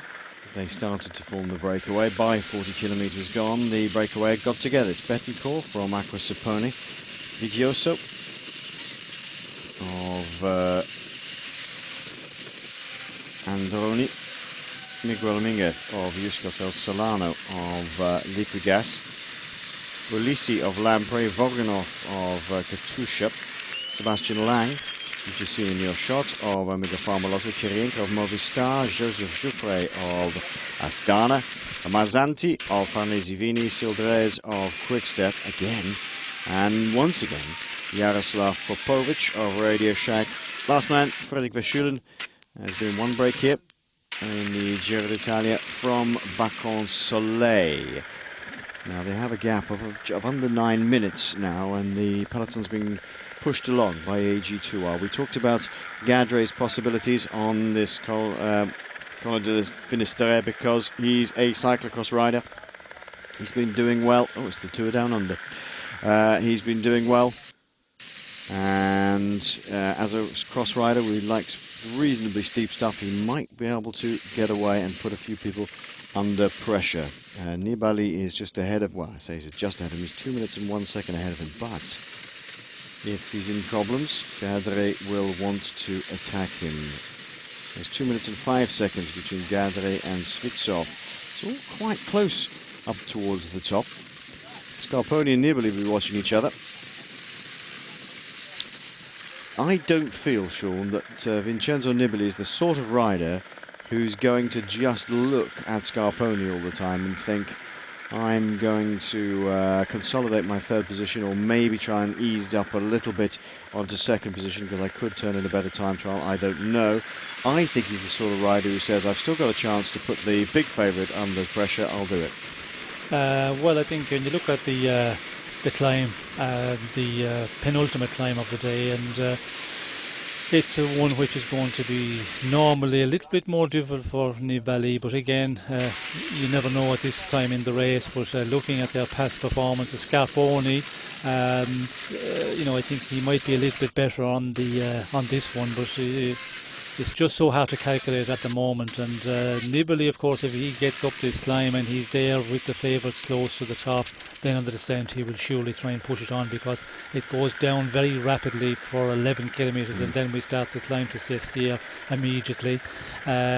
It's not going to be a big effort on the descent, because the way he can descend, like, you don't have to make much of an effort at all. He just leave it rip down and get on to Sestriere with a nice advantage, because Sestriere is not a difficult one. It's a climb of 16 kilometres, but the first 8 kilometres are pretty, gradual building up. They're only 2%, then it kicks up to 4%. It's really from the 8 kilometre mark where it starts to really kick up steeply, and then it goes on from 6% and a bit more. There's a section in it which is 9%. So I think Nibali, that is the tactic for him, just to stay with the big favourites on the climb of Col de Finestre and then try something on the descent. But again, there's a lot of other riders out there with different ideas, and we talked about Gardeccia. If they try something well, it's going to cause a lot of problems amongst the favourites, because they're all watching their place on the general classification, especially in the top 5 in the general classification and further down.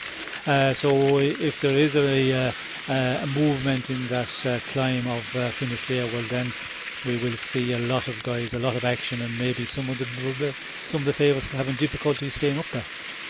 Meanwhile, the Breakaway is almost at the foot of the climb of the Col de la Finestre pretty quickly now. 4 kilometres to go and they'll be there. And it just goes straight up, Sean. It just ramps straight up into about 9%. It's a very, very tough climb. All the way from the bottom to the top. Pretty constant in terms of gradient, but a lot of hairpins in it and very technically demanding at the top. And the descent, as you were talking about, although it is very fast indeed, it is quite technical. Yes, it's going to be a difficult one. 18.4 kilometres. It kicks up immediately, as you say, 10%. And there's a section in it for about a kilometre. It goes up to 14%. So it is a really difficult one, and then it continues on, the percentage all the time, 8, 9, 10%. It is going to be a killer one, and then in the top, the last number of kilometres, we're on surface road, gravel road, and that's going to be really difficult to get through. When you look at the percentage of 9% and unsurface road, it is going to be a big slog to get up that last 8 kilometres, and then of course there's always a concern about the descent as well. So it is majorly worrying times for everybody here. Even the race leader, you're going to be concerned about having mechanical problems. Contador, if you have a flat at the wrong time, you haven't got teammates around you, the cars will be a long ways off, and that is going to be a concern not only for Contador but the other ones down along in general classification. Yeah, absolutely true. Interesting situation with the peloton. They've got 7 minutes of an advantage, and it's going to be very, very difficult to get up to the top. But if you've got a particularly good climber in the Breakaway, or a very good day, and they get down the other side quickly, then the climb up to Sestriere itself, as we say, is not particularly steep. But of course it's the riders that make it. It doesn't matter how steep it is. If you're going fast enough and hard enough, it's going to hurt. Even 2.5–3% if you're going flat out is really going to hurt you.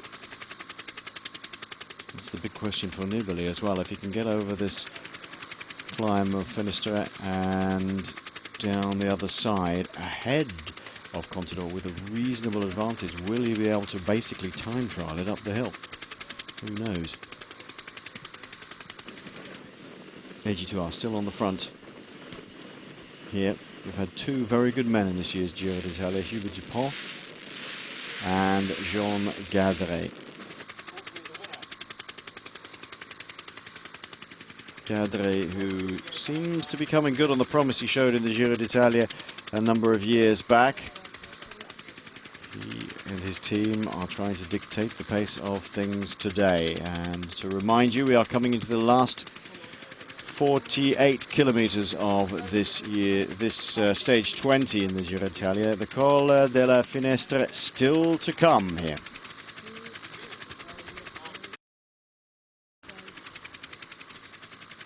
The Breakaway is almost at the foot of the Col de la Finestre, the huge climb of the day. 18 kilometers in length, 9% gradient, nearly all the way up, and half of it without a surface on the road, twisting and turning one hairpin after another. Meanwhile, the peloton have about just under 7 minutes to make up on these 13 escape riders. They are, in no particular order,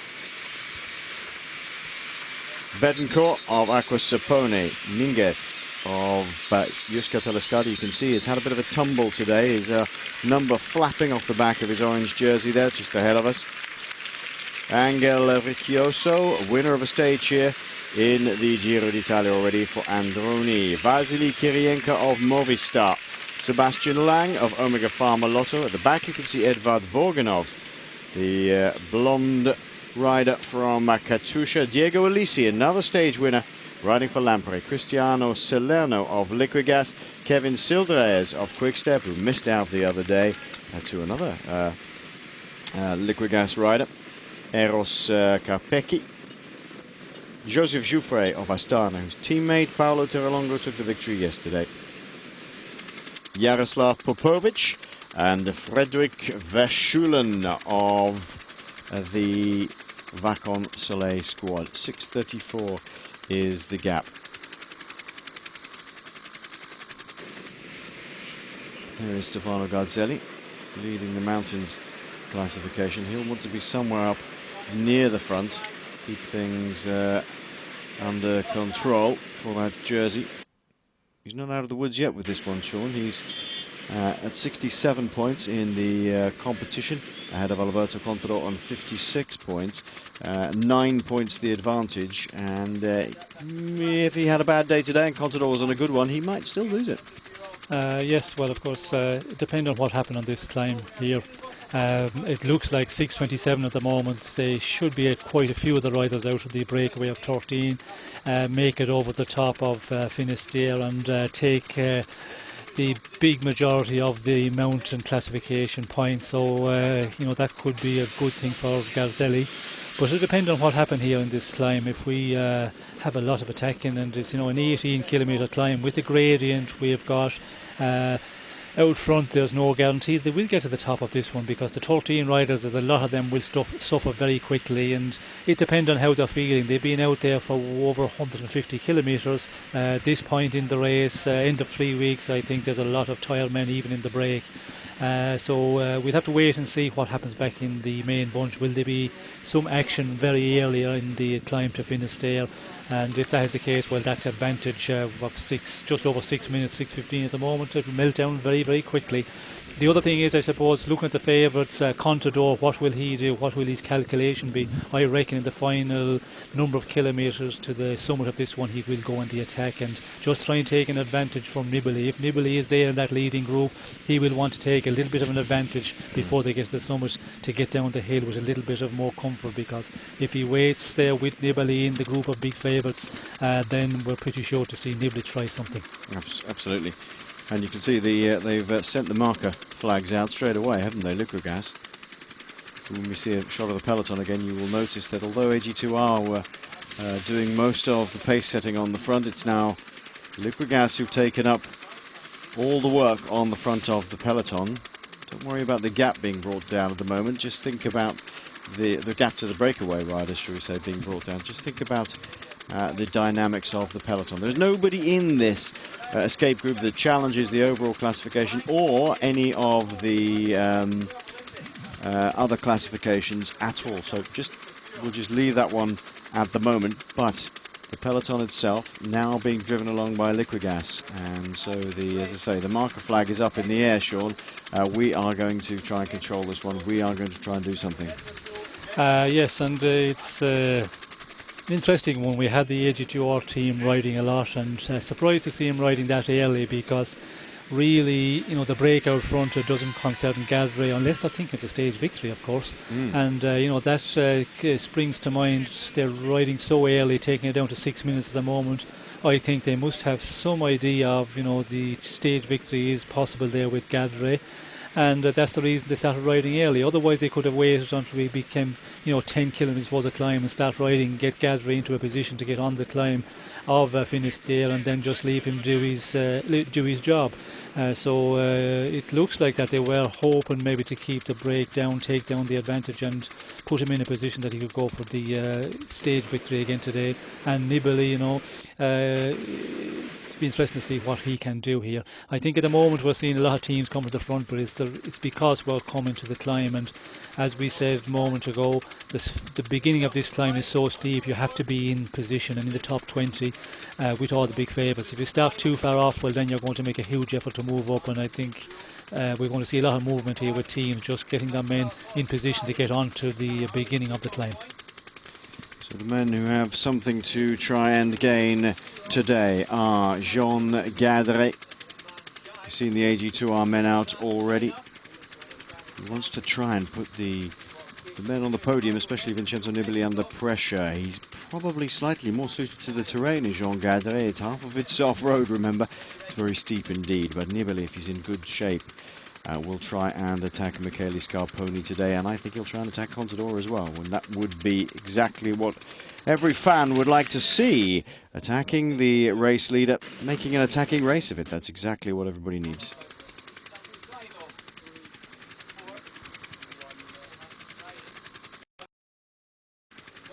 Welcome live here. Pictures on Eurosport and Eurosport HD of this stage 20 from Verbania to Sestriere. It's our old friend Stefano Pirazzi from Colnago CSF up here. 3 times we've seen him in the breakaway. He's clearly in good shape, and I think there'll be a few director sportives looking at him for next year, because he's clearly got a bit of talent knocking about, this man. And not too far off from the general classification. He's only 1 hour 46, so maybe he thinks he can move up from that position of 55th in the general classification. Well, possibly if the rest of the peloton stop at the next taverna at the side of the road, have a bit of a pizza, a couple of pitchers of wine, and then go on their way. Pirazzi might well have a chance. It's not impossible. Jose Rojano was the other man who went away at the front of the peloton to give it a go. Rojano is not going quite as quickly as Stefano Pirazzi, but then it is Rojano who knows how to attack people on this mountain. It's exactly what he did to Paolo Savoldelli back in 2005. Here is the Col della Finestre. And already the splits are beginning in the peloton. I think there's, as Sean said, a massive amount of tired legs in this peloton. Rabobank now setting the pace at the front of the bunch, and that is the other battle we haven't even talked about yet, Sean, is the battle for the best young riders jersey between Roman Kreuziger of Astana and Steven Kruijswijk of Rabobank, because Kruijswijk's finished pretty well in the last couple of days, a little better than Roman Kreuziger, I think, and it's not impossible that he could put Kreuziger under pressure. He's 2 minutes something behind, I think, at the moment, 2:36 something. Yes, 2:36, and I think yesterday Steven Kruijswijk see that Roman Kreuziger from the Astana team was suffering a bit, and he actually took 15 seconds from him in that final kilometres, and I think that's given him a little bit of a morale boost. He sees that Kreuziger is in difficulty, probably cracking a little bit, and as we see Peter Weening here just setting the pace, they're going to try and just, make it real difficulty on the Finisterre climb here to see if they can put Kreuziger in difficulty. And I suppose this is the place to do it, because the steep climb, maybe Kreuziger, if he's a little bit suffering in the end of this race, well then here you can open the cracks and really show and put him to the test. Well, if you're picking today's stage of the Giro d'Italia to begin your watching of cycling, or if you're not particularly au fait with cycle racing, you've picked a cracker of one. It's going to be a bit difficult to explain all the ins and outs of the race if you come right to it at the end. We have been here for the last 19 days, and it unfolds around us, but essentially the battle today is between the top 3 men. Vincenzo Nibali in third, Michele Scarponi in second, and the almost imperious Alberto Contador is 5 minutes and 18 seconds ahead of his nearest rival in the top spot in the pink jersey, the leader's jersey of this year's Giro d'Italia. However, you never know. He can be put under pressure in the descent of the mountains. We've seen it already. And Vincenzo Nibali, who although he lies 5 minutes and 52 seconds back, could put the leader and his nearest rival, Scarponi, just ahead of him, in all sorts of trouble. Descending the mountain. 18 kilometers in length, this one, remember, and 9 of it on these narrow, twisting, hairpin-ridden asphalt surfaces, and then it just disappears. And you end up with gravel section road all the way to the top, and then down the other side, it could be, well, it's anybody's game. You come down the other side, it's a difficult, twisting, fast descent into the bottom of the valley, and then you immediately start to rise up the valley wall towards Sestriere. It's not particularly steep going to Sestriere, but if they're really piling on the pressure, it will hurt. This climb that they're on now is 9% all the way up. You can see you saw Jaroslav Popovic there just now on the pedals already, Sean, and they're only at the bottom. Yes, and Popovic, of course, he likes just to climb with his pace, and everybody just sitting his wheel for the moment. And he can do that so well. He doesn't like the sudden accelerations at all, and he's just going to be allowed to set it here. And the length of this climb, of course, a lot of the riders are thinking, well, we still have over 40 kilometres to go, 4.5 minutes. It is possible to go on and contest with the stage victory, depending on what's happening back in the bunch. And they'll be very much aware of that. If there's a lot of attacking, and we see Rugano again up on the pace here, or rider Pirazzi, I'm not sure where he is. Neither am I. He attacks real strong, and it looks like he's going to do major damage when he goes in the attack, but it doesn't last for long. Where Rugano, he attacks and then he slows it up, but goes again, and he can do that for many times. As we can see, he's just working away here and trying to get off the front of the group.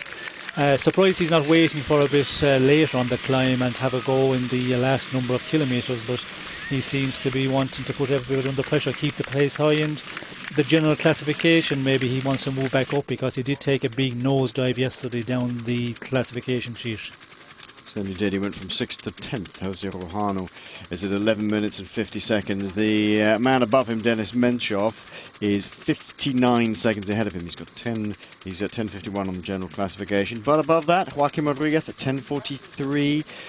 Roman Kreuziger at 10:20. Mika Nieve at 10:08. It's not inconceivable that a man like Jose Rojano could end up in the top 5 again at the end of today, having taken a massive, great big tumble yesterday. It is a very steep and long climb. The pace just being set at the moment by Kreuzfeld and his domestiques. Here's the breakaway rider, Vasily Kiryienka on the right-hand side. He's already won a stage in the Giro d'Italia when he was riding for Tinkoff many years ago. Popo, best young rider here, many years ago when he was riding for Lambau Credit, Colnago.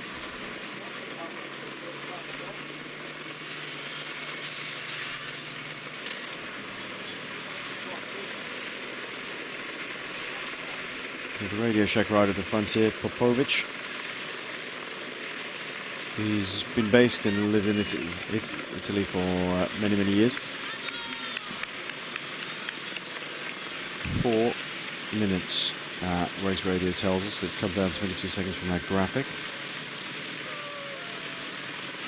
Kiryienka likes to be in the breakaway, and sometimes it really pulls it. He really managed to pull it off. That particular win for Tinkoff being a prime example. In that break was Britain's Steve Cummings, if I remember correctly, riding for Barlow World at the time, and was, I think, 3rd to last off the front. Sylvester Schmidt from Liquigas here at the front. Now, Schmidt has had a particularly miserable Giro d'Italia. Schmidt, the super climbing domestique of Liquigas, the guy who sets the pace here on the climbs for his team leader, and he really has had a dreadful Giro d'Italia. He's been way off the pace, Sean, but Schmidt beginning to come around. Yes, he is coming around, and yesterday I think we see flashes of that. He finished 2:25 down on the stage in 31 position. I think that is the best place he's done in this Tour of Italy, because he was in big problems in some of the other mountain stages just about a week ago, and getting back into his familiar pace setting on the front here, and if he is on a good day, well, and he's allowed to make the pace that he's capable of doing, if Nibali can follow, he will really, blow this main group of big favourites apart. As we can see here with Popovic on front, we have 9 riders roughly in the front group, but the leading group of big favourites is down to a very small group already. It is, yeah.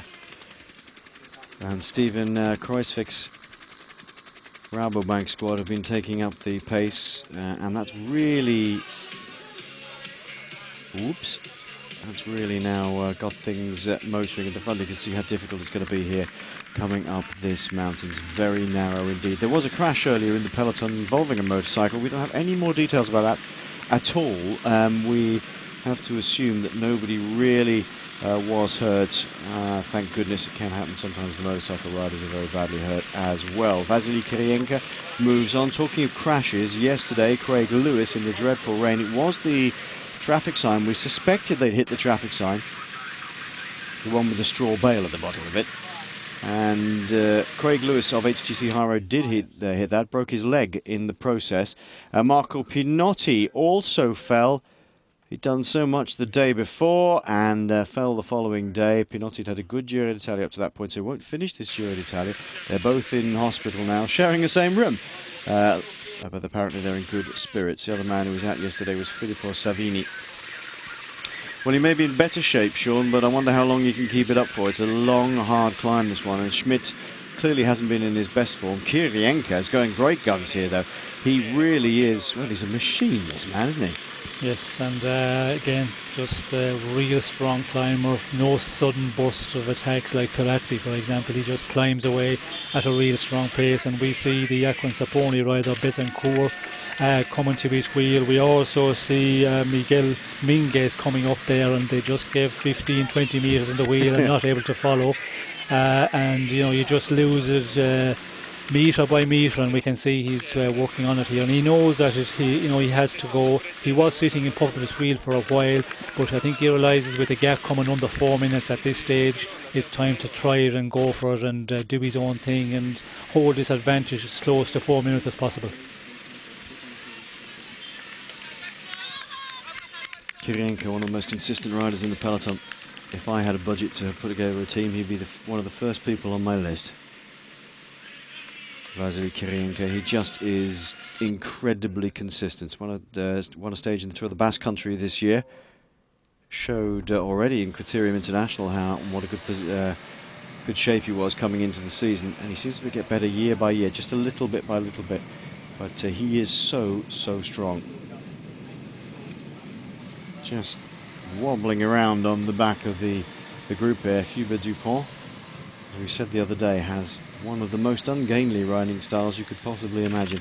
Right next to him, number 142, is the man who was the hero of the day yesterday, Paolo Tiralongo, winning the stage. Here are the group of favourites at the top, and Schmidt setting the pace ahead of Vincenzo Nibali. Also Scarponi is in that group, and Menchov. Contador, of course, just sitting and making sure that he is in a safe position. Here's Kiryienka. I'd forgotten he was national time trial champion of Belarus back in 2006. His first year as a professional. He's got 6 victories then, so one a year roughly. Going for the day again today. I wouldn't put it past him to stay away over the top of this one, sure.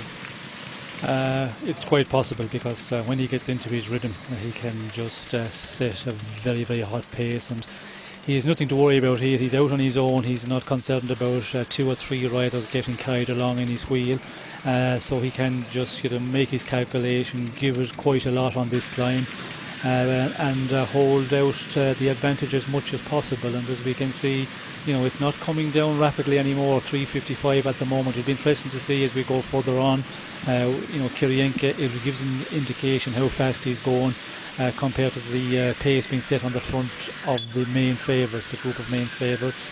We did see Neve there hanging on the rear of that group of favourites, and There's only about 12 or 14 riders in that group, and I think we have lost a few of the favourites already.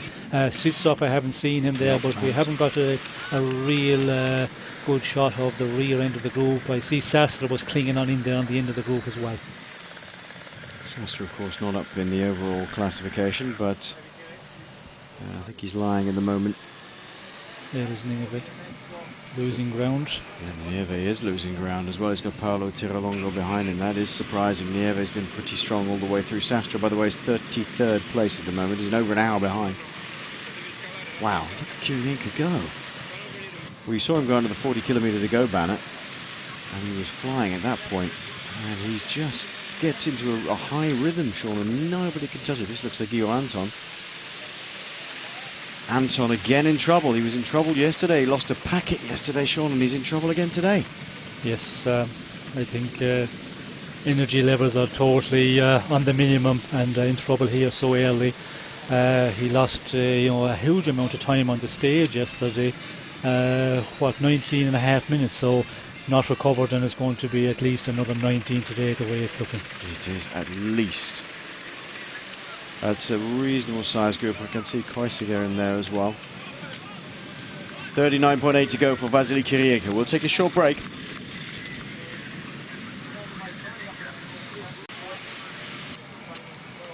Jose Rujano trying to do what he did in 2005 and attack everybody on the Colle della Finestre. Here he is going away. He hasn't got too much of a lead at the moment. He attacked this group of favourites. The Liquigas man, Sylvester Schmidt, was setting the pace for Vincenzo Nibali. Contador just waiting, and it has been, in fact, Joaquim Rodriguez who has chased down Rujano. You can see him just about coming around the outside. And Denis Menchov tacking onto the back of Joaquim Rodriguez to close the gap. That's the situation in this front group. Meanwhile, Vasily Kiryienka is by himself doing what he does so well, just setting a strong rhythm and keeping going with it. There you can see Rodriguez and Menchov joining Rujano. That is Hubert Dupont and Gadre in the group there, and I'm probably, it's either Brambilla, I would imagine, who's the man here. It's Gianluca Brambilla.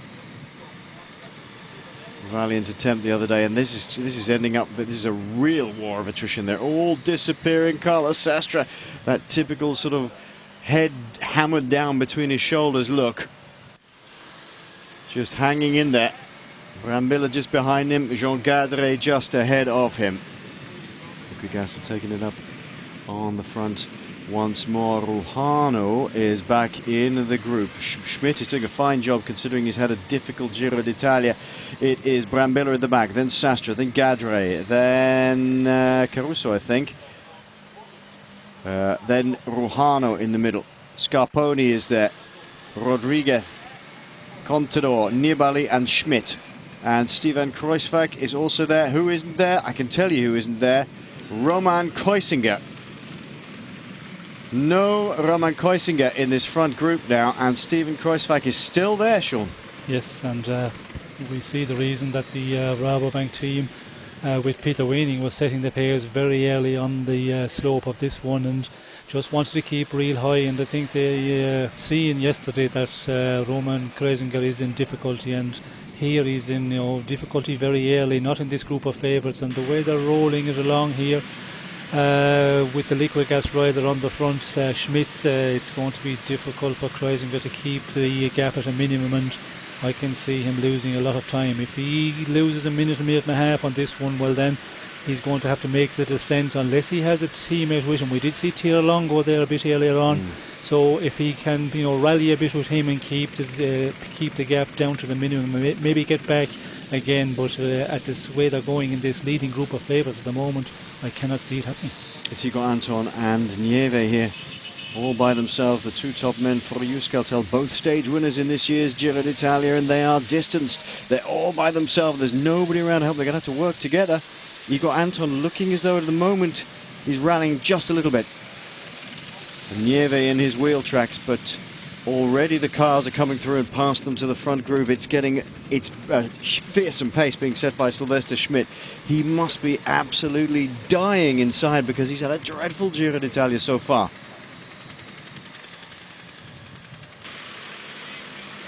Kiryienka still plugging away. It's a very steep climb. To remind you, if you're just joining us, this is stage 20 of the Giro d'Italia. This is the front of the race. Vasily Kiryienka has ridden away from his 12 fellow escape riders.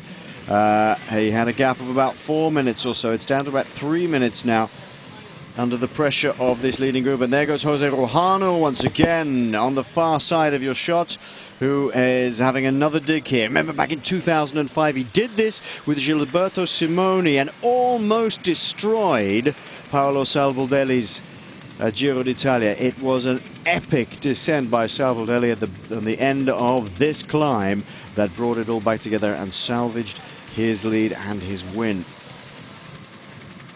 Conditions today are very, very good indeed. And thank God for that. 18 kilometers this climb, 9% average.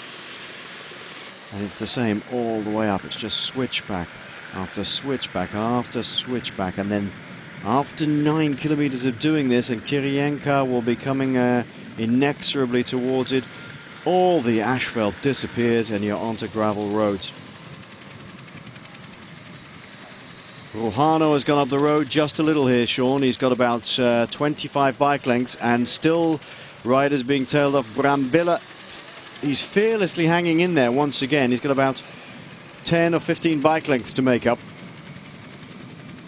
And Rogano is doing his so familiar thing, just throwing in these attacks, and with Schmidt there at the front, if he can continue on making this pace, well, that's where it's going to be real difficult for Rogano to take any advantage, because Schmidt, when he gets into that fearsome rhythm, and he is setting a fierce fast pace because the rider's going out the rear door all the time, but Rogano, we know he's that type of climber, just giving the dig a sudden burst and then getting caught, waiting for a moment, doing it again. And as we can see, up the road again, it'll be interesting to see if he can pull away. And if Schmidt can keep on setting the pace, well, then I don't think they will be concerned about him back in the group of what's left of the favourites in that front group. Yep, you can see Schmidt is still setting that pace. I wonder how much different this Giro d'Italia might have been if Sylvester Schmidt had been in top form, because he is probably the best climbing domestique in the world. He's certainly one of the top 2 or 3. I'd put him up there if you're going to buy another man for your team. And there's your climbing domestique, Sylvester Schmidt. Look at the way he just turns those pedals over nice and gently compared to his team leader Vincenzo Nibali, probably pushing one smaller sprocket in the rear of that bike. He's whittled away and got rid of some very big names indeed here. I don't see Menchov in that group anymore. Maybe he is. Sorry, maybe I wasn't just looking. But already Svitsov has gone. Yes, there's Menchov in the background there. Svitsov has gone. Nieve has gone. Roman Koisinger has gone. No sign of anybody like David Arroyo. Dario Cataldo is absent today, Sean. He's been a very consistent rider over the last week, and it's not happening for him today. No, and Cataldo, of course, very, very consistent in this race, but I think the pace being set here by the Rabobanks in the very early slopes put him in difficulty. But I'm not surprised, because there's a lot of very good riders, better climbers than Cataldo, in difficulty very earlier on.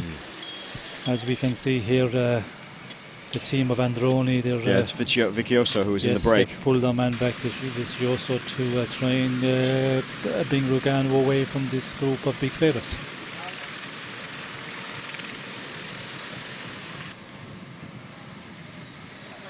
Vasily Kiryienka by himself. And there is Tirolongo with Roman Koisinger, just as we suspected he would be, with Samalau and Chuba Dupont.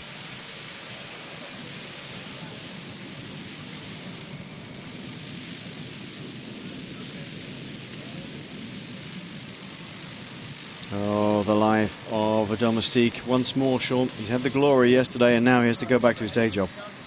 Yes, and I think majorly important that he's there, because for Gruzinger, if he wasn't, I think the time advantage for the other big favourites would pull out on him would be enormous. And the interesting thing is now how good Teo Longo is. Can he keep on setting this pace?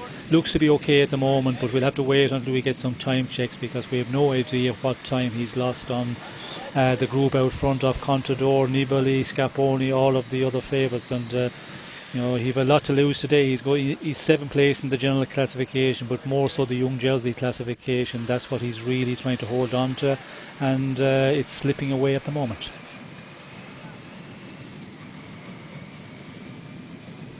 Yes, indeed. On the Twitter feed, spokesmen, SPOKESMEN, Paul Scoos, I presume that's how you pronounce your name. If I've got it wrong, I'm sorry, saying what an incredible road they're on. What's it called? Well, in fact, the road you need to be getting out of is the Miana de Susa, from Susa itself, and it leads straight onto this mountain. 9 kilometers of it on asphalt and 9 kilometers without. The Gran Corsa starts tomorrow. Our friend, good friend Peter McSharry, sitting in a cafe in Turin, tweeting saying, "We're watching this." Lots of gasping at the Finestre, and we haven't even got to the gravel bits yet. The Gran Corsa, of course, taking in the entire route of the Giro d'Italia. As Rohano leaves Vicchioso behind, he's definitely trying to do so. He's trying to get himself back into that top 5 today, as well as the stage win. This one he wants to do by himself. And of course, Alberto Contador has other things to look at. He has to look at the other people behind him. Look at the way Vicchioso is almost pedaling squares now. That's his day over. Still Kiryienka. No squares here. Absolutely not. And we did see some of the men from the breakaway. We see the Vacan Soleil rider being pulled in by the big favourites there. Vehecken, Frederick. And he had 6.5 minutes at the bottom of this climb. Yeah. And he's pulled in already, and we can see 35 kilometres to finish. The top of this one, it's 27.6 kilometres to finish, so it's a long ways to the summit all the time. And the pace they have, started this one, it's just a real hot one, and I think a lot of hot men here, and I think we will see some of them overheating before we get to the summit. Sestriere and Menchov, both from Geox in here. Rodriguez is 81 in the middle of those two on the right-hand side of your screen. Bouncing on the pedals in the middle, climbs an awful lot like Contador. Jean Gardeccia of the AG2R squad. Brambilla is back in this group now. I think the pace has slowed just a little bit at the front. Steven Kruijswijk of Rabobank in the Best Young Riders competition is now really challenging. He was 2:36 down on Romain Kreuziger. Kreuziger's been dropped. He's got Paolo Tirolongo with him to try and pace him and limit those losses, and that's exactly what they've got to do. Schmidt at the front here, the Polish rider, who has not had a good Giro d'Italia at all, and you have to think, well, how different would it have been if Schmidt had been around? Scarponi just behind in the points leaders jersey, but here is the man ahead of that group on the road. It's Jose Rohano. Rohano caught and dropped his teammate Angel Vicchioso, who was in the leading group of men on the road. 35.5 kilometers to go, and it's the descent of this that will prove absolutely decisive. It's clear, Sean, well, it's clear, seems clear to me that that is what they're going to try and do, is put Contador under pressure on the descent. It can be the only answer.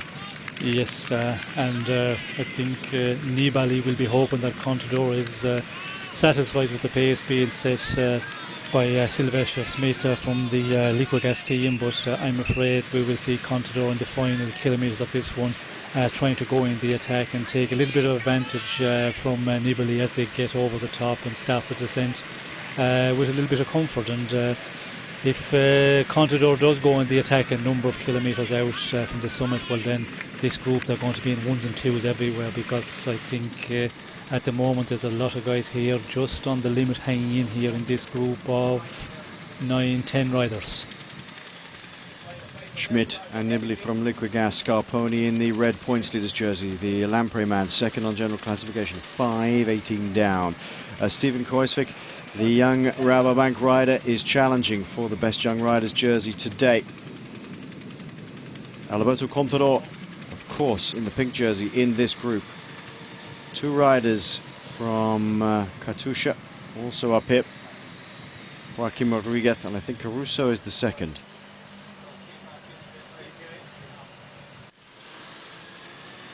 Gianluca Brambilla just hanging on the rear hip, having a little bit of trouble. For a small rider, he turns quite a big gear.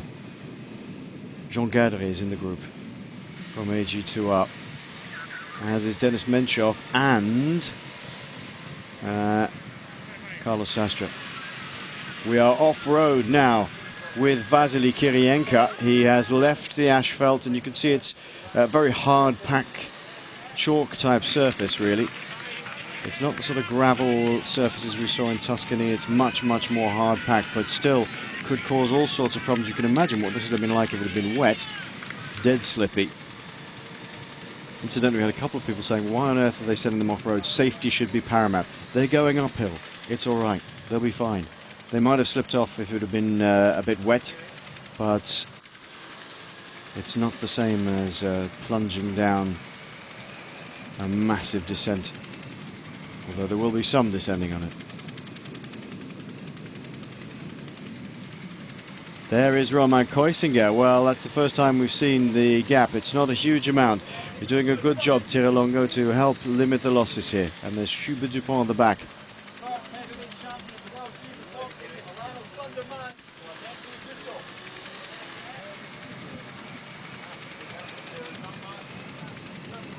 Just look how narrow this road is, all the cars trying to get up here.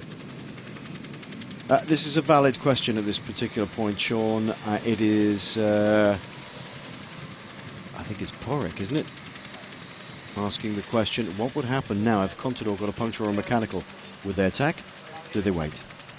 I don't think they would wait. They'd continue on. And when you look at what's been happening from the very beginning of this climb, the Finestre, Rabobank first of all taking up the pace setting, and then we have Sylvester Smith from the Liquigas, and if the race leader have a problem, they will just continue riding at the same pace. I don't think they will attack. They might up it a little bit gradually, and you know, we've seen it before. I think we had a situation many years ago myself in the Paris-Nice race where it was something like that. But yes, when you're into the race, you're into your plan of action, it's in situ for a while, you just continue, and that is the danger one for Contador here. But again, the cars are quite close now, the groups are splitting there, and we can see the cars are passing some of the riders who are losing contact, so he's not going to lose a lot of time. And of course Contador, if he has to wait 15, 20 seconds for a change, even 30 seconds, I think he's capable of making it up here, because he's just following the pace, and I reckon he's in the pretty comfortable zone at the moment. Jose Rojano leaves the tarmac surface onto the unmetalled surface of this road now.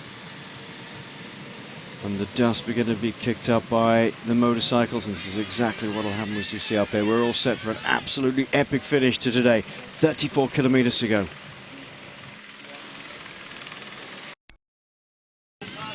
You are watching the lone figure of Venezuelan Jose Rojano. He's ahead of this group of riders on the road, but still Sylvester Schmidt is setting a pace that's fierce enough to keep Rojano within striking distance. Gianluca Brambilla bravely fighting back up to the wheel of Carlos Sastre again. Sastre doing his usual dig in there and just grind away. Denis Menchov is also in the group. 2 Geox climbers in that group of men. Rojano, who knows this mountain well. Back in 2005 he gave it a real thumping, along with Gilberto Simoni, the darling of the Italian Tifosi at the time. Now this is an interesting situation. We've seen this tactic before, that the team that wanted to really do the attacking have a man up the road in the breakaway, and then he can rejoin them and add a little bit of extra firepower when they come to the crucial moment. So another man from Liquigas, Salerno, has now joined his 2 teammates, Sylvester Schmidt and team leader Vincenzo Nibali, on the slopes here of the Colle della Finestre. How long he can hang on for is another thing absolutely entirely, Sean, but it has helped, doesn't it, having an extra man? Yes, it does help for a moment. If you can just keep the pace here for a kilometre or a bit more, it helps a lot. It gives Sylvester Smith that little bit of recovery, even though on the climb the drafting is not a great or a huge effect, but still when you have a wheel in front of you it does help. And it'll be interesting to see Salerno from the liquid gas, you know, how much he has been sparing on the climb here. It's possible that he's been just waiting up and try and get into the last 4 or 5 kilometres of the climb and then try and just pull it on as much as possible. And you know, he's going to give it everything here in the next number of kilometres, but all depends what he's got left in the tank. To take nothing away from Vasily Kiryienka, by the way, he's doing a superb job. He's out by himself. Sean, he's still got near enough 4 minutes. Yes, well, Rugano there we see 3:52, and it's hovering at that for a little bit of time now. I think, you know, Rugano was eaten into Kiryienka's advantage, but it seemed to have stabled up a bit, and it looks like Kiryienka is holding him off, and the group roughly at about 4:47 to Rugano at the moment. So Rugano is just biting back again by a number of seconds, but 4:40 back to the group of all favourites. A little shake of the head there by, I don't know if you caught it, a little shake of the head by Michele Scarponi. Maybe he was just playing up for the camera he thought was pointed against him. Maybe he is suffering just a little bit. Vincenzo Nibali is very, very focused as we watch Jose Rojano coming up behind those riders remaining from the breakers near straight past them. Jaroslav Popovic on the left hand side, and another good all-rounder who has got a good climb on him as well, Joseph Jouffret, straight past him. Here is Kiryienka. This is a fantastic road. This is just brilliant. This is what makes racing like the Giro d'Italia. Past Edvard Vorganov goes the bouncing little gnome-like figure of Jose Rojano. He has had a few years in the wilderness, one has to say. Back home in Venezuela, he was treated as the next big thing. And frankly, I think he'd probably be the first to admit it now, maybe not at the time. Certainly his director sportif, Gianni Savio, said it went straight to his head. And it completely ruined his career for about 2 to 3 years. He was with Quick Step, and then he was with K-Stepan, and nothing happened at all. Back in the safe and welcoming arms of Gianni Savio, he's reinvented himself again, Sean, and he's now doing what he does best, trying to win big climbs.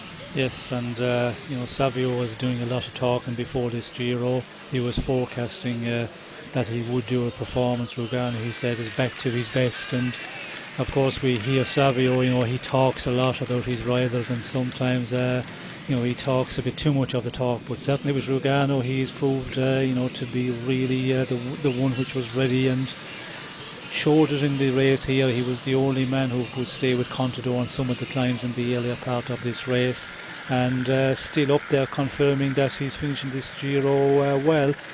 Surprising yesterday that he did lose that ground. I don't know what the reason was. Maybe that wet weather condition just hit him a bit more, but he was really in trouble in the final climb yesterday, and unfortunately lost, you know, some valuable time. Lost over 2 minutes to the other favourites, to a number of them, and really, you know, went down the general classification a lot, and trying to make up for that big time lose out yesterday. There is Rojano on your right hand screen. Aboard his Bianchi, we were talking about them yesterday. The oldest bike manufacturer in this Giro d'Italia, although there's a number of them there from about 20 years around each other. Mid 1880s, I think, Bianchi started producing. 3:42 the gap from Vasily Kiryienka back to Jose Rojano, who we've just seen. This is the leading group of riders on the road, and Gianluca Brambilla once again suffering and has slipped back. That looks like it's going to be the Roma Kreuziger group, is it? Yes, that is Kreuziger, but he's no longer got Paolo Tirolongo with him, and you can just see how steep it is here. That is not an angle that's been put on. There's a phrase in television called putting on a bit of Dutch. which means just turning the camera slightly sideways gives it a much more acute angle. It really is that steep. You can see it side on from a helicopter. Salerno's doing well here. And here are two Euskaltel riders, Mikael Nieve and Igor Anton, both of them beginning to suffer. They've had a good Giro d'Italia though, Euskaltel. Euskaltel, they've had their first wins in the Giro d'Italia ever, and they've had two of them. Igor Anton took one, and Mikael Nieve has taken another, and both of them big mountaintop finishes. The really big Grossglockner for Nieve and Zoncolan for Igor Anton. No help around him for Koisiga now. He's got to show his mettle, Sean.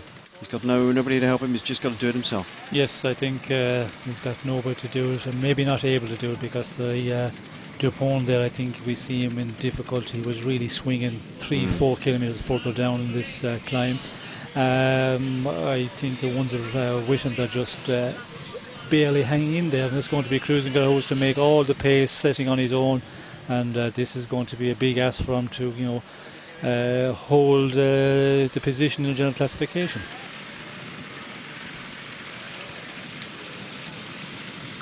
Isn't this is a fantastic road for a spectacle. I'm surprised they haven't come back here since 2005, Sean, because it was such an epic stage then.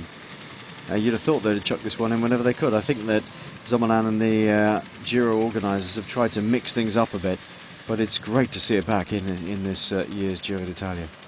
Yes, I think it's nice on a day like today. If you've got a wet day, then we'll be saying, oh, it's a horrible situation. And of course, if you get a lot of rain, there would be so much stone washed up again. Here they have, done a good job. They have swept this road and they have compacted it, so not as much of the loose gravel as you can see, loose stone, and that is, the risk of puncturing here is pretty minimal. But if you had a lot of rain today, it would wash out so much, and the stone would be on the surface, and that would be when we see huge amount of flats, and then it would not be nice. The teams, they would be uproar, but Zomalan is getting away with it. The Tour of Italy organisation, they have thrown in some great stages, and luckily today the weather is in the right way for them, because yesterday, we can imagine if we had the conditions yesterday here, my God, it would be a horrible day. Ladies and gentlemen, sometimes when you're commuting, you're riding at this sort of pace. Did you see the angle on that road then? This is just a gruesome grind to the top of the Colla della Finestre. Contador looking comfortable where he is. I'm surprised Gardeccia hasn't made that attempt to attack yet. Maybe he can't.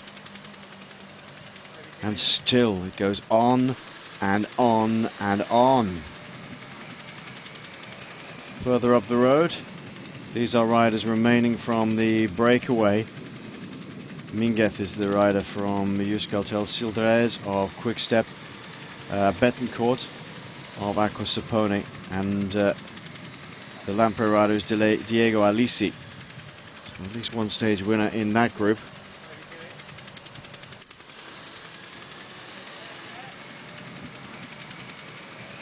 It's a real clutch burnout job, this one, on the cars. But as you say, Sean, they've compacted it fairly well, so the smoothness of it is okay, but we still see no movement from anybody within this group of favourites. Nibali clearly waiting for the descent. Scarponi just shadowing him. He's not going to attack. He's looking. Scarponi is worried about Nibali. Nibali is the man in third spot. He's the closest man to him. He's not so much worried about getting on the top step of the podium. There is Gianluca Brambilla. Of course, he'd love to get on the top step of the podium, but at 5:18 back, it looks like it's going to be very difficult for him. He's got to watch out for Nibali behind. Gadre wants to move himself up onto the podium, so he's looking at Scarponi and Nibali. As the main favourites group, the group of Alberto Contador, reaches and passes Jaroslav Popovic. Fine job by Salerno here. On the front for Liquigas in the lime green, white and blue. He was in the breakaway. So clearly very strong, Sean, because he's passed his fellow breakaway man there quite well. He's been up there for a long time now. Yes, he's been up there and setting a good pace, and the question is, out in the breakaway, I reckon he was, as they say in bike terms, glass cranking a lot today, because we haven't seen Cristiano Salerno doing anything like that, and he's doing a fabulous job. We can see all the other favourites just happy to follow here, and as you talked about who's going to go in the attack, I think the pace being set, maybe everybody in that group of 10 riders of a lot of the favourites, most of the big favourites, just happy to follow for the moment, because the liquid gas seems to be setting a real good pace. But again, we have still a number of kilometres from the top, 27.6 kilometres at the summit, so we have a little bit to go for our leaders here, because this is, I think, where Kiryienka is at the moment at just 30 kilometres to the finish, so he's getting real close to the summit at the moment. 27.9 I think it is, they go over the top. Just the three men not starting this morning. Filippo Savini, well actually he abandoned yesterday, and two men in hospital after a crash yesterday, crashed into the road signage. It was Craig Lewis, who broke a leg or fractured a femur, and Marco Pinotti, who's sustained some injuries as well. They're actually sharing a hotel room. My guess is they'd have Eurosport on at the moment, or Rai of course, watching the stage today as Vasily Kiryienka goes through the 30 kilometers to go banner. This is looking really good for the Belarusian. Already a winner in the Giro. He's won a stage in the Tour of the Basque Country this year as well so far. Schmidt gets it back on the front. Salerno's gone. Job done for Salerno. One man who crashed yesterday and is in the race today, the super tough Russell Downing. Haven't heard anything else. He fell off a ravine on the descent of the big mountain of the day yesterday, the Monterone, and he went over a barrier, fell 20 meters and got lodged in the top of a tree. Got dragged back out, got back on his bike, crashed again, got back up, punctured, got a new bike and finished, even though he was coughing up blood. There you go. He's a tough old bird, Russell. Sure is. He's a real fighter, and we did see him, in the breakaway 2 days ago. Did real well to get into the breakaway, because it was that day where they were riding at 50 kilometres almost an hour for the first 2 hours, and he managed to get into the breakaway as a great achievement. And unfortunately the climb was just that bit too difficult for him, and got left by the stronger riders from the breakaway, but struggled on, and we see him coming in that group and win the group sprint. So he was in good shape, and unfortunately yesterday, running into difficulty, and it's so easy. We see the conditions yesterday with that downpour. Reading this morning, some of the riders said it was so difficult to see in the group. There was so much water flying, coming down, falling, and coming to the spray from the riders in front of you. It was impossible to see where you're going, to see the wheel in front of you. Yeah, it did rain, didn't it? Not today though. Beautiful weather today here on the Colle della Finestre, and we're looking forward to an epic descent here. Just look at that. Well, this has long been the favourite Grand Tour of a lot of people, including Lee Marshall of the Braveheart Fund, and David Duffield, our esteemed colleague, and 1,000,001 other people out there, and you can see why, can't you? And it has a huge atmosphere about it as well. It's a little less commercialised than the Tour de France. I think there's slightly less pressure on people and riders. Venezuelan and Colombian riding together. Rojano and Bettencourt.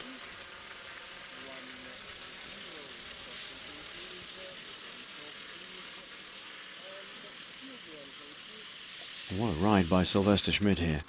Absolutely pretty much nowhere for most of the Giro, and I wonder whether they have just thought in the last 2 or 3 days, as Schmidt was getting better, Sean, is it possible that they've even said in the camp, look, you're getting better, Sylvester, we don't feel as though we can attack Alberto Contador or Michele Scarponi until this stage, just keep it calm, and we'll use you up on that stage.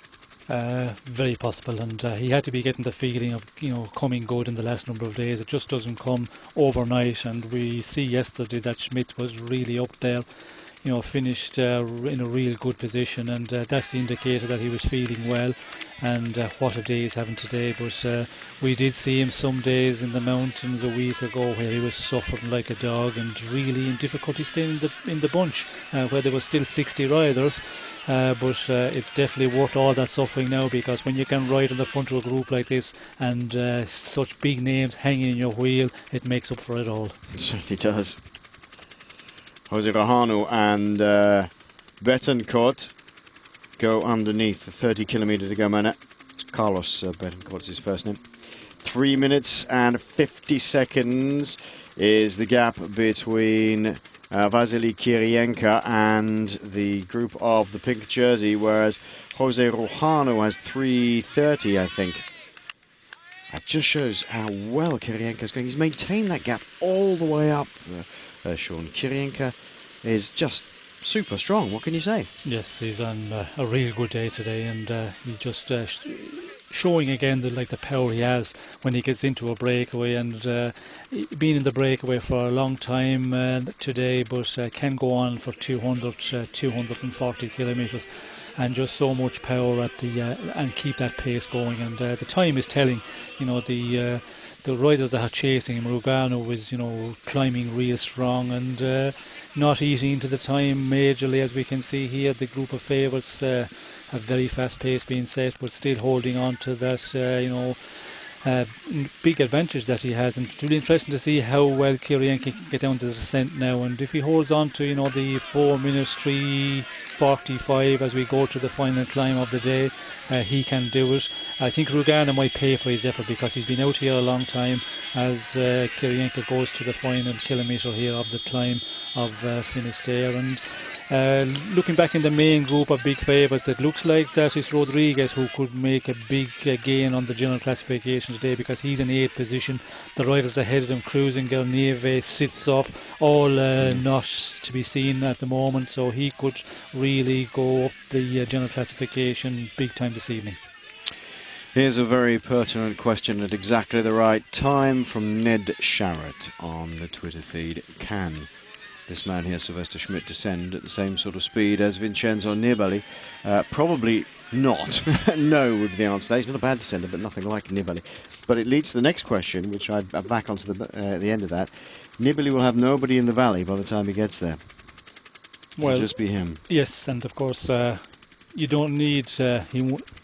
He'll not need anybody in the valley, because there is not a valley really. You go straight down. Yes, and then when you get the next climb. But yes, the next climb, I think if he can pull out a nice advantage and go on to the next climb, and it is it's a climb which it starts out and starts to the final climb of the day, which is 16 kilometres. But the first kilometres are pretty gradual and start to build up gradually until we get about 8 kilometres to the finish. And if Nibali is in a real good day, he can take 40 seconds, a minute out of the other favourites on the descent. Well, then he could go a long ways. But again, Contador, the way he's climbing, even if he does lose some time on the descent, there's a lot of road and a lot of kilometres to pull it back on the final climb of the day. And the question is, will Contador just keep on following here to the summit of this one, or will he try and just push it on a bit? But maybe the pace being set by Sylvester Schmidt is just a little bit too high, and Contador's happy to follow all the way here.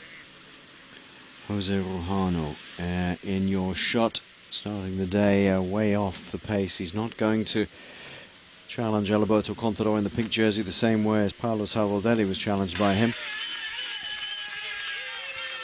But he clearly knows how to climb this mountain. He hasn't been able to pull away at lightning speed. He's got some advantage. He's not really managed to shut this man down. Vasily Kiryienka, ride of the day so far. Absolutely brilliant.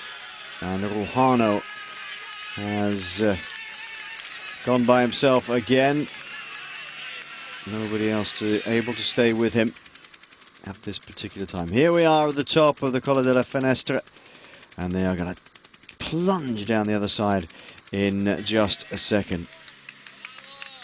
Rojano by himself. Kiryienka comes to the top, hugely enthusiastic crowd, and who wouldn't be? He's very popular in Italy. He's ridden for Italian teams. He rode for the Tinkoff team. Oleg Tinkoff was the man who brought his passion from cycling. Oh, as Joaquim Rodriguez steps up the pace, and Steven Kruijswijk is the man who goes with him. Behind is Denis Menchov. That's a brave move by Rodriguez. Kiryienka, back to Kiryienka. He rode for Oleg Tinkov's team. It was a brewing and hotels magnate, and had a massive passion for cycling. He had himself down on the team roster, and in fact he did go out and ride and race, but not with the team proper. But it was his team. Taking a beat on as he goes across the top. Vasily Kiryienka has about 3 minutes or so, more than 3 minutes. We'll get the clock on the bottom of the screen, I'm sure. Ahead of Jose Rujano. Just extra pressure here from Joaquim Rodriguez, just putting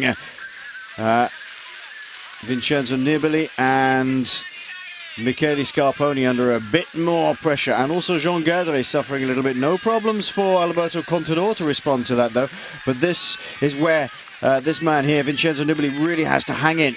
Really has to hang in, because we're coming towards the summit here, Sean. He doesn't want to lose any more time at this point. No, he doesn't want to lose anything here, and in a bit of difficulty, and he's just battling here. I think he will get to the summit just with a handful of seconds behind here, because we're getting real close at the moment. And Scarponi also, really struggling to keep in contact there, and Contador again just marking the other big favourite, staying in the wheel, as we can see him here back in fourth position. Looks to be comfortable for the moment. Ooh, come on, Vincenzo. Got to hang in there while you can. You're so close to the top. You're so close to your territory. As Miguel Alminguez is swept up by fellow Spaniard Joaquim Rodriguez, who goes around it. Very impressive by Steven Kruijswijk. Still in the saddle. Climbs a lot like the man behind him, Denis Menchov. And Vincenzo Nibali he's almost in the area of these mountains where he can excel. He's just got to hang in there and not lose any more time at the moment. Jose Rujano coming towards the top of the climb now. Remember, Kiryienka has gone through already and is on the descent. Well, if Rodriguez wants to make a big impression here, he possibly has to even push a little harder, and that's quite demoralizing. Seeing Scarponi being able to stay with the pace. For Vincenzo Nibali anyway.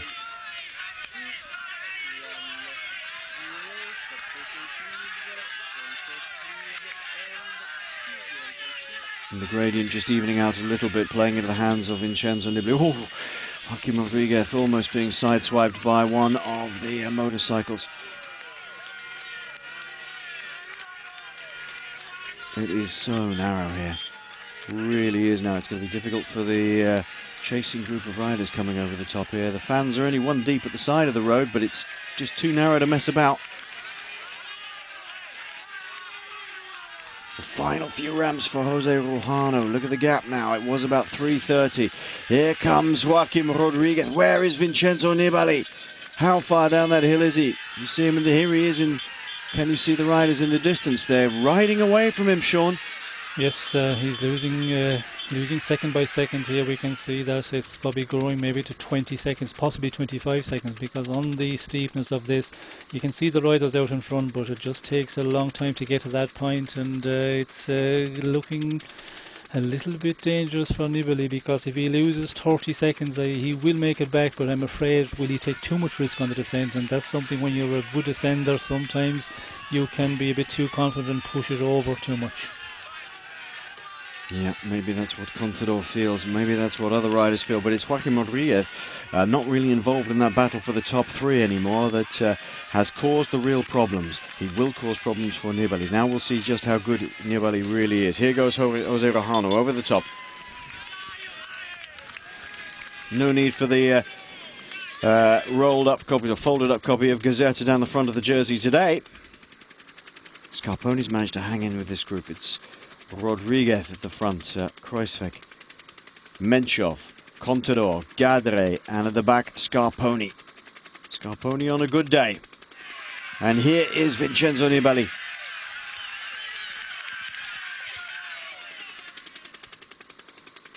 One, two, three, four, five, six. Well, hats off to Gardeccia. He's done very, very well in this year's Giro, but I thought perhaps they'd want to attack at this point, AG2R, but they can't. Nibali is struggling to turn this gear. Almost over around the corner then. The fans will have to be a bit careful. They don't either tip him off or give him too many pushes, because the commissaire won't like that. But look at the support. We would dearly love to see him attack Alberto Contador on this descent. The Tifosi are very, very knowledgeable about cycling. Well, I'd say this is the best we've seen, Rodriguez. Yes, this is a good performance here. He's just keeping the pace real high, and he realises that he has a lot to gain here in the general classification. At the moment he's in 8th position, but of course we have seen Kruisinger lost very early on the slopes of this climb. Neve is not there, Sitsov is not there, so we could see Rodriguez jumping into the 5th position overall, and that is the reason he wants to push on here. He's made aware of that by his team director, and wants to keep the pace real high at the moment. And of course, since we see the liquid gas team gone from the front, somebody has got to do it, and he feels that he is the most to gain in this leading group of favourites for the moment. Kiryienka on the descent then. It's very fast, it's narrow though, and quite technical. You have to be a bit careful. But Kiryienka on his way now down to the bottom of the Colle della Finestre, and then straight into Sestriere. This is at the top. Contador right, having a go at the motorcycle there. I'm not surprised, because they want to get up, away and over the top. And Contador doesn't want to waste any time behind a motorcycle or get any problems at all. He knows that Nibali will come after him. He's got the chasing groups at 3:45. That's Ruhano's group. And the pink jersey group is at 5 minutes 45. There is Vincenzo Nibali. Where is everybody else? They are away down the hill. Just gather your forces together. Oh, hang on to your seats, folks. They are them in front. Oh, he hasn't lost too much time. He's limited that loss. This is not really the sort of situation that we had with Paolo Salvadelli back in 2005, where the gap was much bigger. Watch this. Sit back.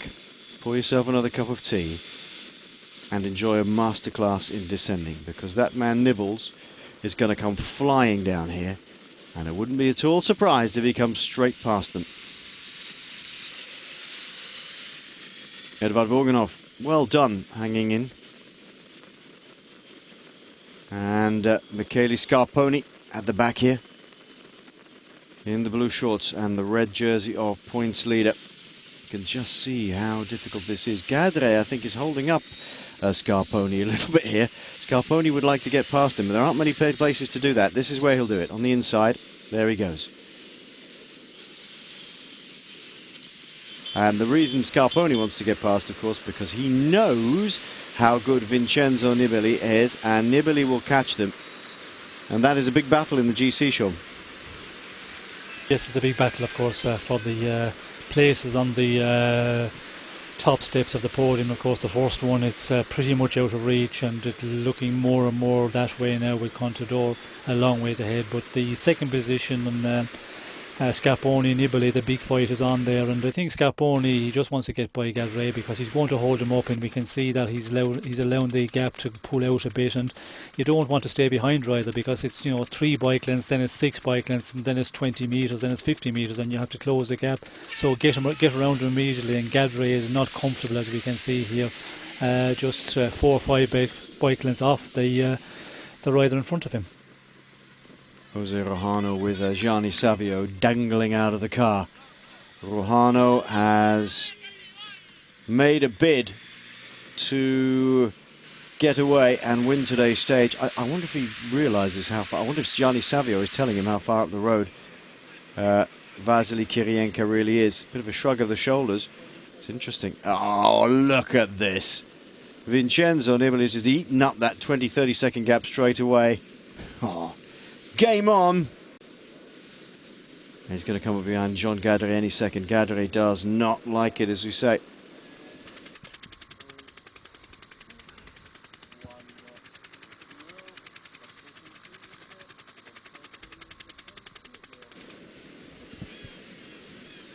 just creeps up on the rear wheel of Jean Gardeccia. He'll pick his moment when he can. He sees Scarponi ahead of him.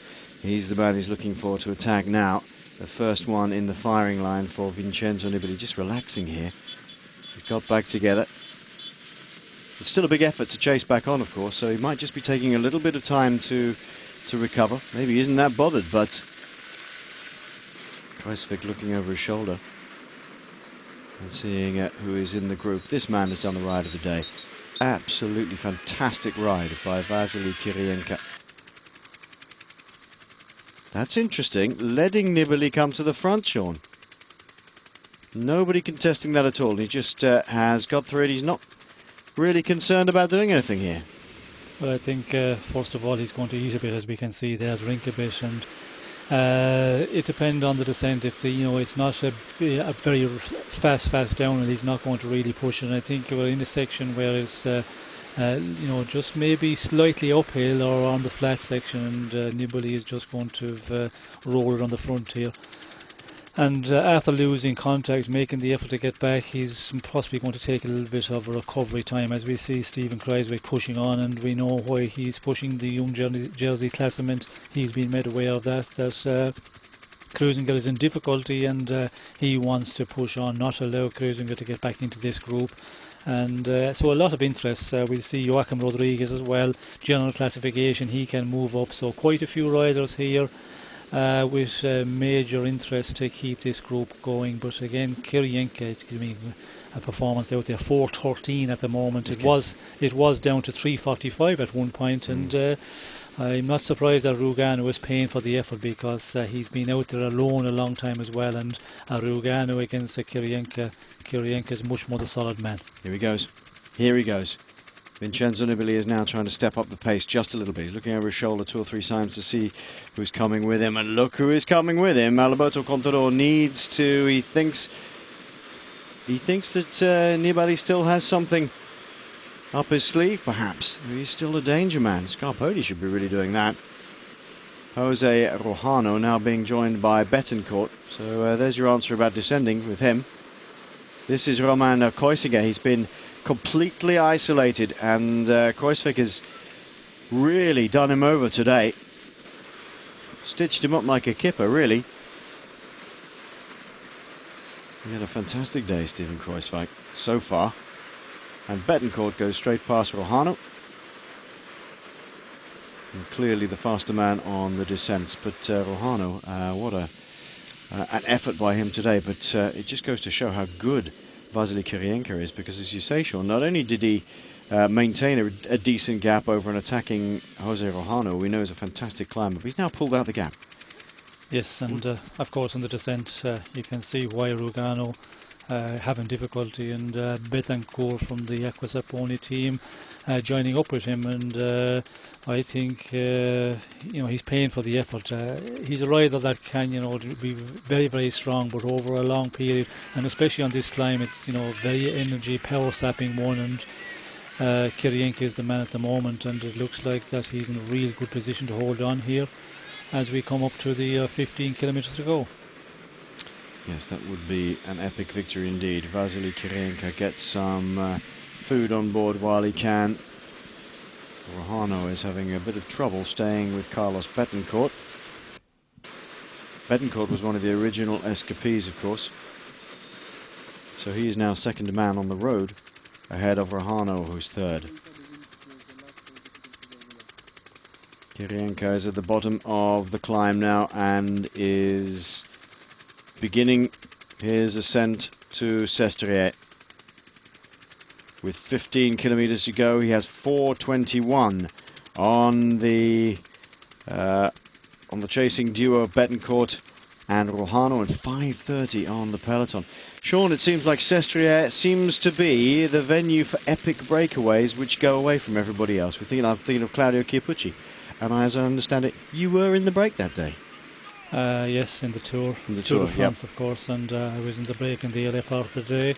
It was the year when Claudio Chiappucci went for that long breakaway and held on to the finish, and I remember in the earlier part with certainly 70-80 kilometers to go, We were in a group of certainly 10-12 riders. Capucci was by far the strongest, and he was giving pulls on the front, and nobody was able to take the relays, and he was giving out. And I remember he rode away from us, I think, around the 60-70 kilometres to go, and just did one of these marathon performances on that day.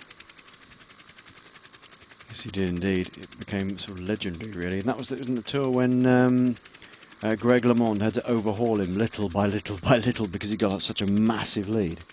Yes, that I think was the year, and of course it took a long time, and it was the time when he was that style of rider, Capucci going the attack, wasn't afraid to attack in the earlier part of the stage, and for that reason he had a huge following in the Tour of France. Like, he was a rider who had a magnificent following because of his style and his aggressive riding. This is Romain Koisinger. Carlos Betancourt breaks screeching as he gets around the corner with Jose Rojano still hanging in there.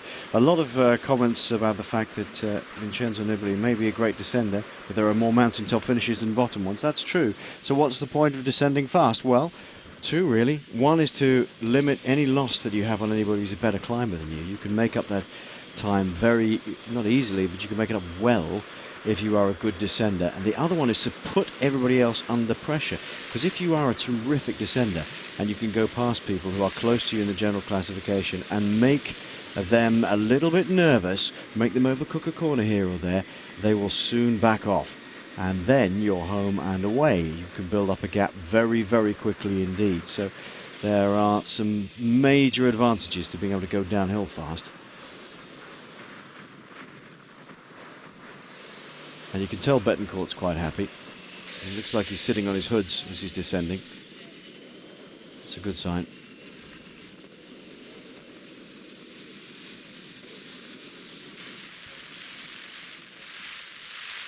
All alone, Romain Koisinger, just correcting his line in the middle of the corner and having to use these short squirts between corners to try and make up some time.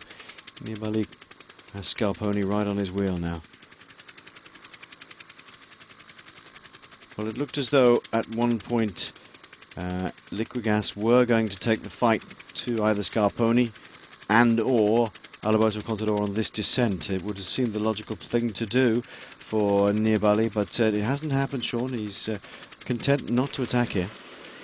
I'm not sure if he's... Or was it that he lost time in the first place? Yes, first of all, maybe his morale took a bit of a bashing when he lost time in the final kilometre and a half of the climb, and then he had to make the effort to get back in.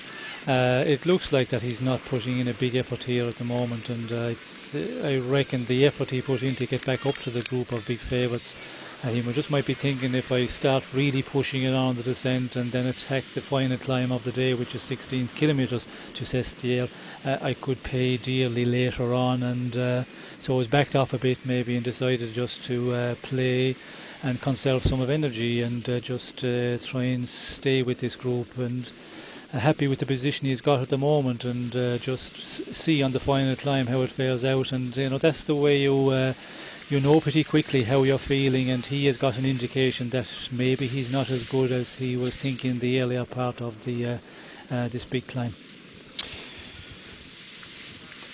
Thank you for the reminders. It was Sestriere was 92, which we knew. And 1990 was defending the yellow jersey against an overhauling Greg LeMond. Claudio Chiappucci, who looks exactly the same as when he was racing, to be honest. Doesn't look any different now. I think he's one of those humans who always look older than his years, so to speak, when he was young.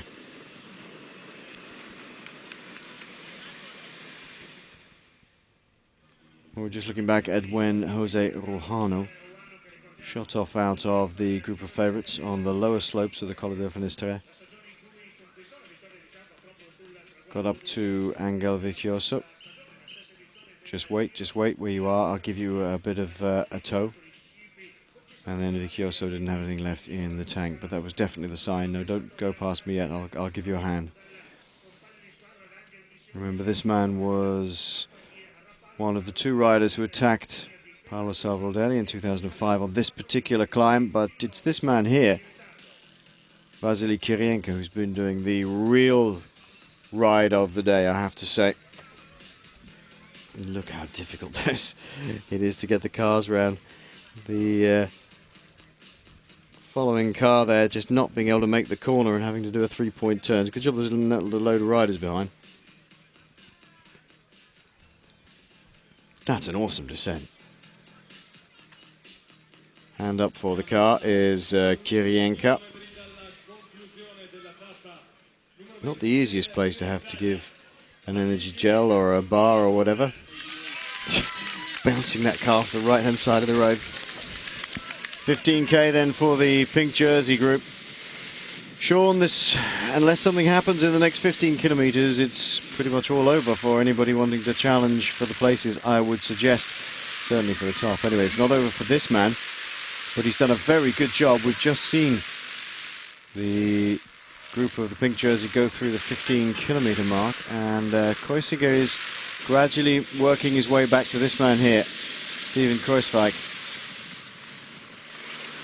And that's why he's pushing on. He knows that the Czech rider is coming up behind him. Yes, it looks like that's 25 seconds maybe for Kreuziger down on this group of favourites, and the man who was challenging for the young jersey classmate want to keep pushing on, but I think we will see Kreuziger joining up with this group of favourites. But now we're coming to the final climb of the day, and he's shown that he is under difficulty. Again, they will make it difficult for him as Kreuziger really just gets very, very tight on this corner, almost runs off the road, but corrects it pretty well. Okay. His motor's on, doesn't he?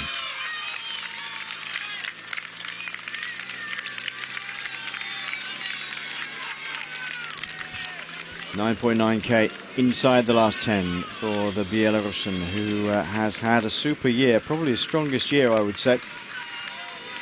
Won a stage in the Tour of the Basque Country. It was the second stage to Lecomberri, and he did an attack in the last 2.5 kilometers and went off the front from a small group.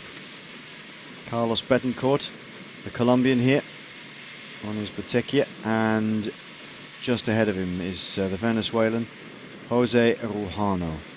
They've always done quite well in the Giro d'Italia, the Colombians, Venezuelans, the South Americans, but it's nice to see a new generation of South Americans coming through. They were, great riding. Roman Kreuziger has had to fight to maintain that young rider's jersey, and he has got to the group, although clearly the group of favourites at the front have slowed down somewhat. Steven Kruijswijk, the back rider, looks over his shoulder and is going to try and do something, and immediately Kreuziger gets straight onto his wheel. That's a bit of a ding-dong battle. And he's taking the fight to the Dutchman. Off he goes. And in general classification, I think possibly he thinks that Rodriguez wants to keep Rodriguez behind him if he possibly can, so he needs to keep driving on.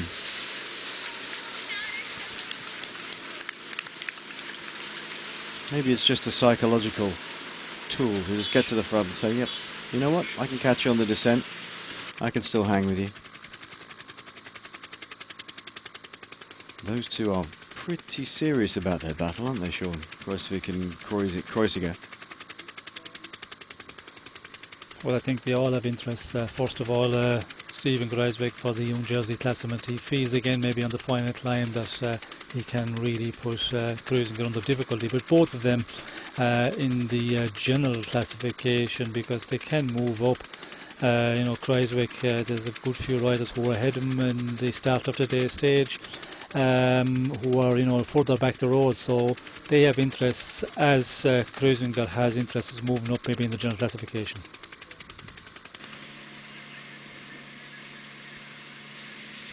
Rojano and Betancourt are basically going to ride out for second and third, I think. 4:46 is the gap from this man back to Jose Rojano and Carlos Betancourt, and that looks like Rodriguez has gone on the attack again.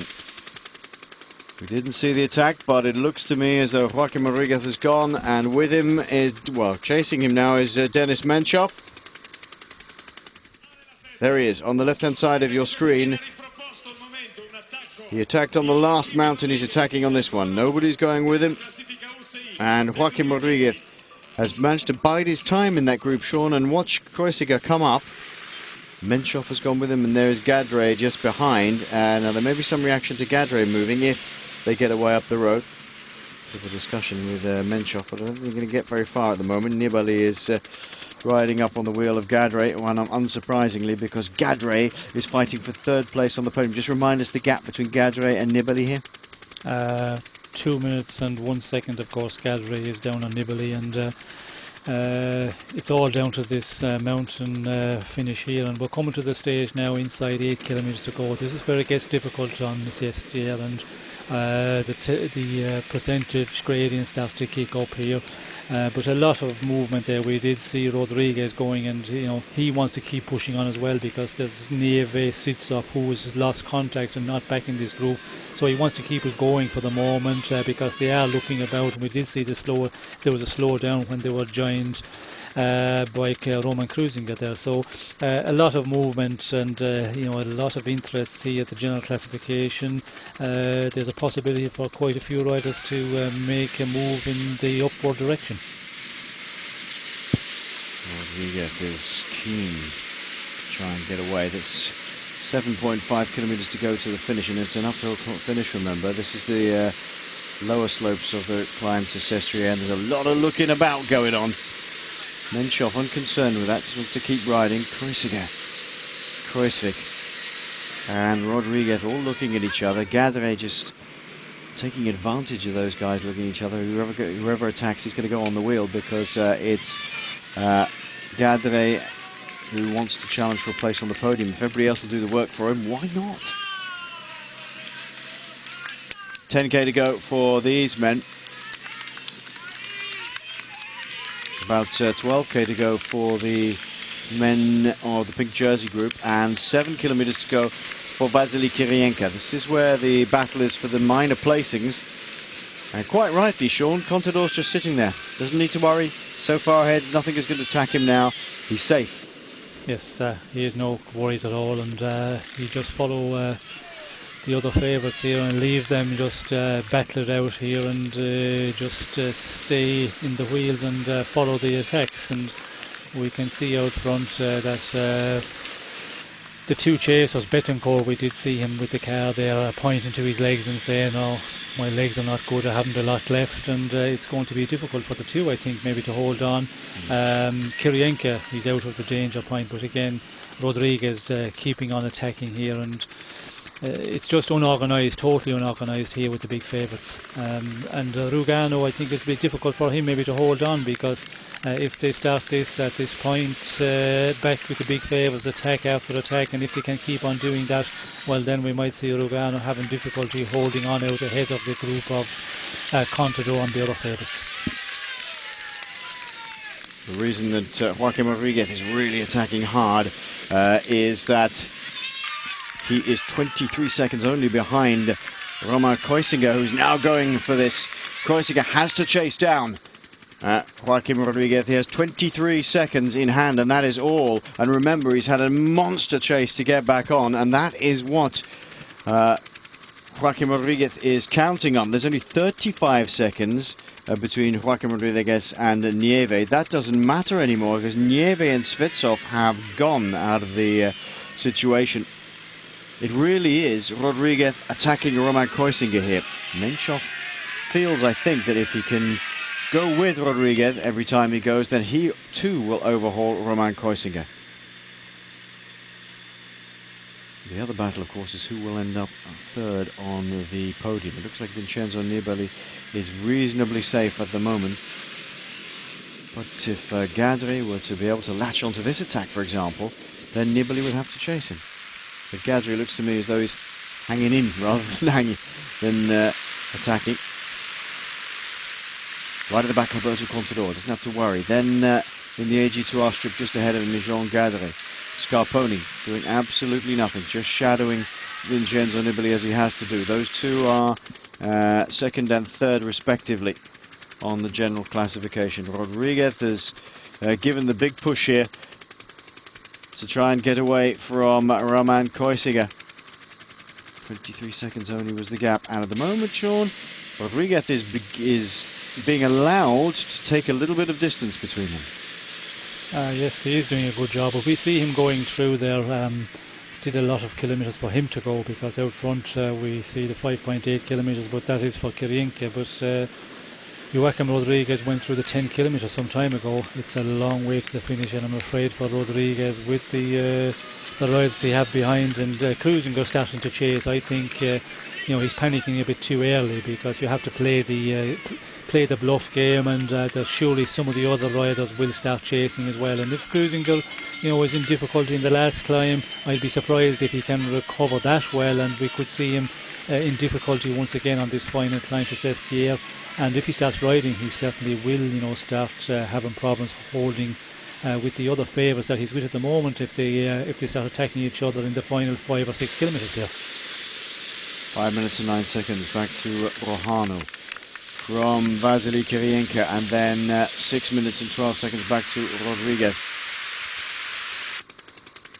Menchov still plugging away, just plugging away at the moment, and Roman Koisiga, I think, is in trouble.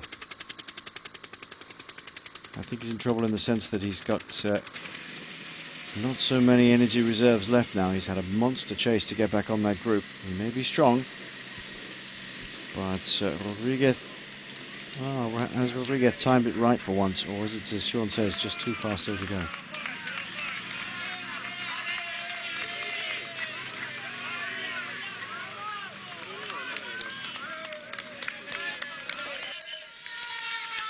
This is Joaquim Rodriguez. Led the Vuelta a España last year until the time trial. He led with a reasonably handsome lead, came out of it as if he'd been 10 rounds with Mike Tyson, lost 5 minutes in the time trial over a very short space of time. If you could have hit him with the time trial stick, that's what they did. So today, he needs to try and get as much time over Roman Koisiga if he wants to move up on the general classification and try and get in that top 5. Because remember, Nieve and Svitsov are not here in this group. Rodriguez has the possibility to move up into 5th space if he can keep Roman Koisiga behind him. I think it would be safe to say, and you wouldn't get very good odds, Sean, if you said that Joaquim Rodriguez is not as good a time trialist as Roman Koisiga.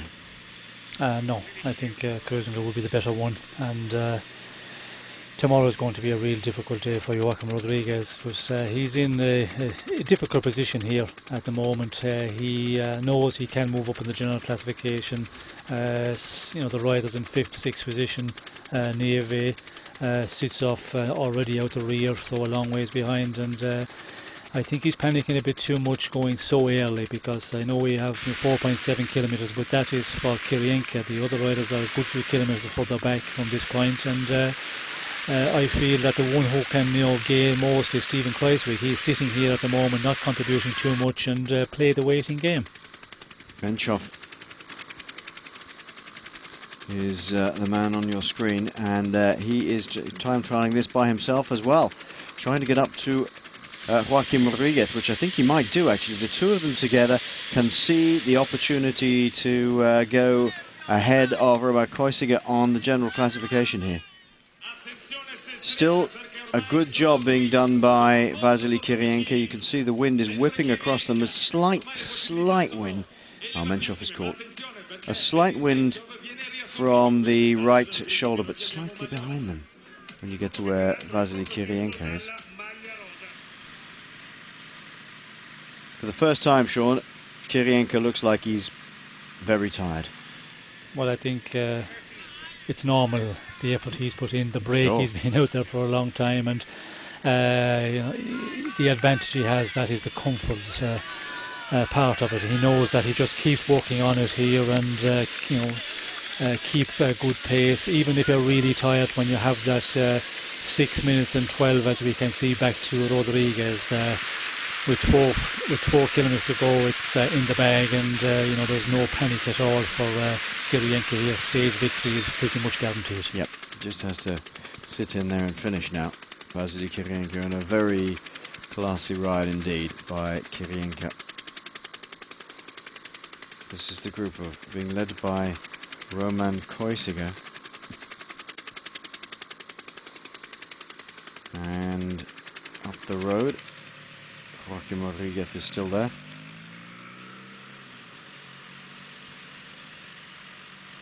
He knows how to suffer, this man, doesn't he? He really does. He's a tough old bird, Vasily Kiryienka. As I say, won a stage in the Tour of the Basque Country this year, back at the beginning of April. And probably his best ride, the best ride overall, was second place overall in Criterium International. He did that by taking getting second in stage 1, which was the climb. I think that was won by Frank Schleck, that stage. But Kiryienka was a very good rider. I mean, I think he was ahead of Schleck, and Schleck passed him, but he just carried on plugging away as he does at that regular pace. And this will be by far the biggest win of his career. Not the biggest win of his career, as it equals his previous Giro win.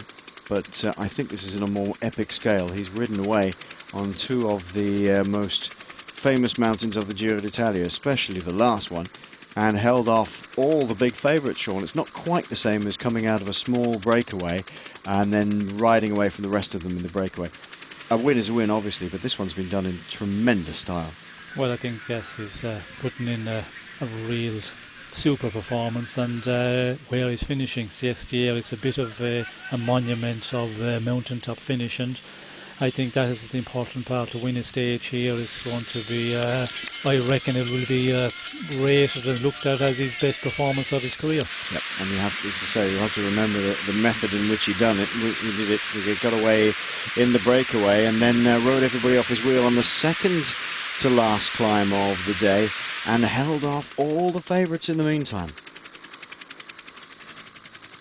And we can see here Kreuziger still setting the pace here with Menchov just a bit up the road, and further on again we have Joaquim Rodriguez. So a lot of chasing going on here, riders on their own, and Menchov seems to have pulled out a nice advantage, and it's Kreuziger who is the one who is having to ride for the moment, because well, Menchov is, in a danger position, and for the time trial tomorrow, Menchov is the better one of the two, certainly. And if you look at Rodriguez as well in there, by far Menchov the better time trialist of the Kreuziger Rodriguez duo, and Menchov have a lot to gain here, but not waiting for the time trial. He's prepared to go here and get out front and try and take some time from the riders. Yeah, I think he knows that he can.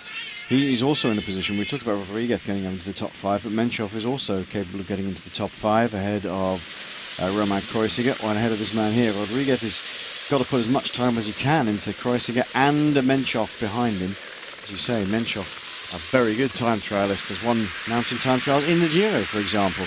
Won the mountain time trial the year that he won the Giro itself. You've seen how good he is, third in the Tour de France last year, double winner of the Vuelta a España, and has won this Giro as well.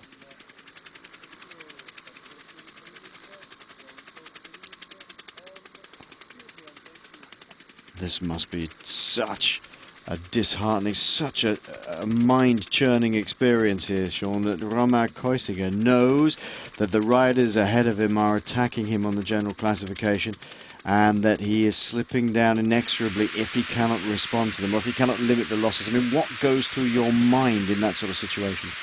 Well, I think you just have to get down to business and start setting the pace, and say to yourself, I'm going to get here today, and you're hoping that the other riders sitting your wheel are also in a bit of difficulty, and that's very difficult to calculate, because sometimes they play the waiting game, and I think there is some of them doing that here. If you look at Gardeccia, he's certainly going to attack in the end, and he's going to start panicking about Menchov, because Menchov was at 10.51, Gardeccia at 8. 3 minutes. I think Gardeccia will be panicking a bit, because over 31 kilometres, I'm not sure if Gardeccia can hold Denis Menchov up for 3 minutes, and he will be making that calculation via his director sportive, and certainly Gardeccia will just go in the attack in the final kilometres here to pull back that advantage that Menchov is pulling out at the moment. Yeah, we're talking about 3 minutes plus in the time trial, of course, not 3 minutes here. Gardeccia, not the best time trialist in the world, neither is Joaquim Rodriguez, which is why he's going for it today. These are the really, really interesting parts of the end of a Grand Tour. It suddenly comes to life again in the last day or so, when men have to vie for their place in the top 10, top 5, on the podium. Everybody has to look to their position and what they can achieve and what they can't achieve, and just throw everything at it, because there's not much left to go. Here is Denis Menchov. I had Sean and my heart, well, my mouth at there, heart in my mouth, as was Sean's when he crashed in the final time trial in Rome in the Giro d'Italia, the year he won. Came around the last corner with about 250 metres to go and promptly plonked himself on the road, whilst wearing the pink jersey, and almost speechless, didn't quite know what to say. And luckily that day the mechanic got out of the car super quick, unclipped a new bike, got him on the bike, pushed him off and kept him calm, because Denis was trying to get the old bike up, get onto the old bike, get going again. Just complete panic. Joaquim Rodriguez has caught Betancourt, and at this rate, Sean, if he continues to climb as he is, he's not going to be that far off Jose Rojano. No, you could see that on the earlier part of this climb. Rogano, he was going to have difficulty if the group of favourites start to attack, and as we've had that, it looks like that Rogano could have difficulty holding on to take the second position of the stage today, because I think the riders coming up to him, are just that little bit fresher, because they haven't been out there as long. Rogano has had a long road on his own, and he is paying the price at the moment. Will he, just about hold on? It's going to be a tight one for him to get in and take the second position of the stage. Yep. Rodriguez really gritting his teeth and absolutely hammering. The question is, what is the gap from Rodriguez back to Denis Menchov? That's what we'd really like to know.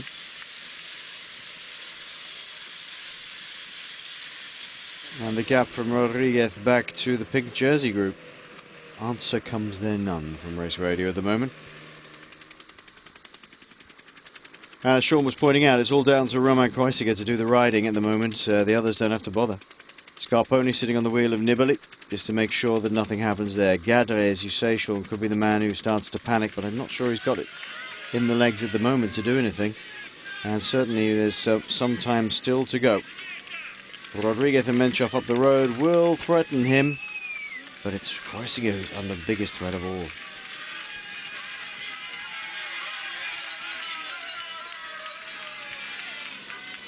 Under the last kilometre to go banner for Vasily Kiryienka, the ride of the day. This man is pure class. Yep, you could afford to smile now, because a second Giro d'Italia stage win in his career. And a second win this year, one in the Tour of the Basque Country and now in the Giro d'Italia. It's not just the fact that he's won at a monument like Sestriere. Jean Gardeccia gives it a go, exactly as you predicted, Sean, and now starting to worry. It's nothing. It was not so much the fact that Kiryienka is going to win at a monument of climbing. It has everything to do with the fact that he did in such style. Went away from his fellow escape group on the biggest, nastiest mountain you could imagine, the Colle della Finestre. 9.5% all the way up, and not just to maintain a gap, but as he opened up a gap on the pink jersey, whereas the wind, as you can see, is a tailwind, which will be helping them somewhat. Kreuziger still having to ride here. Gardeccia not getting too far up the road. Here comes Vasily Kiryienka. He won a stage in the Giro d'Italia back in 2008 from Legnano to Passolano Montepori. And he takes another Giro stage victory. That day, he beat Danilo Di Luca and Alexander Efremkin. Fourth was Steve Cummings of Great Britain, riding for Barloworld at the time. Vasily Kiryienka has the presence of mind to put his specs on, do his jersey up for the sponsors, and that is an epic victory for the man from Belarus. He's amazingly popular here and all around the world. That is a class act. Well done. Pointing at the sky, and I wouldn't be at all surprised if there's a small word said to Javier Tondo in the process. Well, what can you say about this man, Sean? He really is one of the best riders in the world at what he does.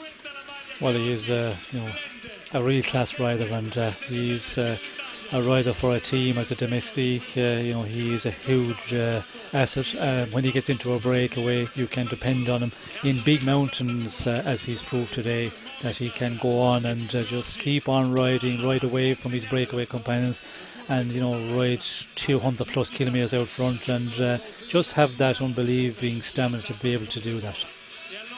Yep, incredible. He's a man who can turn the pedals terribly smoothly for such a long time at a high rhythm. He can't sprint. He can't just dance on those pedals away in the same way as Ruhano gives those punchy little attacks, or that perhaps, or that Alberto Contador does, of course, or even this man Jean Gardeccia can do. Get on the pedals and stamp on them. He just doesn't do it.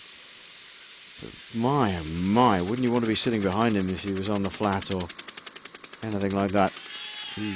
Or even a mountain like this, if you could stay with him. It's just fantastic. Jean Gardeccia riding up to the wheel of Denis Menchov here. He'll be pleased about that. That's just protecting his interests, Jean Gardeccia. He has to make out a fair amount of time over Vincenzo Nibali, 2 minutes and 1 second, in order to leapfrog him into third place on the podium. I don't think there's enough time to do that now, Sean. No, I can't see it happening, because again, he's going to just continue on here and try and pull out as many seconds as possible, and thinking of tomorrow as well, the time trial. He needs to get as much advantage as he can, and we can see back in the group of favourites, they seem to be pulling along. Nibali was riding on the front there. Kruisinger was also setting the pace, so I don't think Gardeccia is going to pull out a very big advantage. Menchov now in the wheel of Jean Gardeccia. Be pleased perhaps to stay there. Or Vincenzo Nibali upping the pace. Scarponi has to react. Immediately Alberto Contador can react. Nibali turning a lighter gear than you would normally see him turning. Then behind, the attack is going to come from Steven Kruijswijk in the last kilometre and a half to try and put more time into Romain Kruijswijk. Oh, it's a cruel sport, isn't it, cycling? Really is. Kick a man when he's down, why don't you? Kruijswijk, who realises that Romain Kruijswijk is in real trouble and is off the back here. He's gone from this little group here. Now Scarponi wanting to show that, hey, if you can try and attack me, Vincenzo, I can come back at you. Scarponi putting a few more seconds into Vincenzo Nibali. Here comes Jose Ruhano. Oh, once again, it's Alberto Contador who is capable of responding.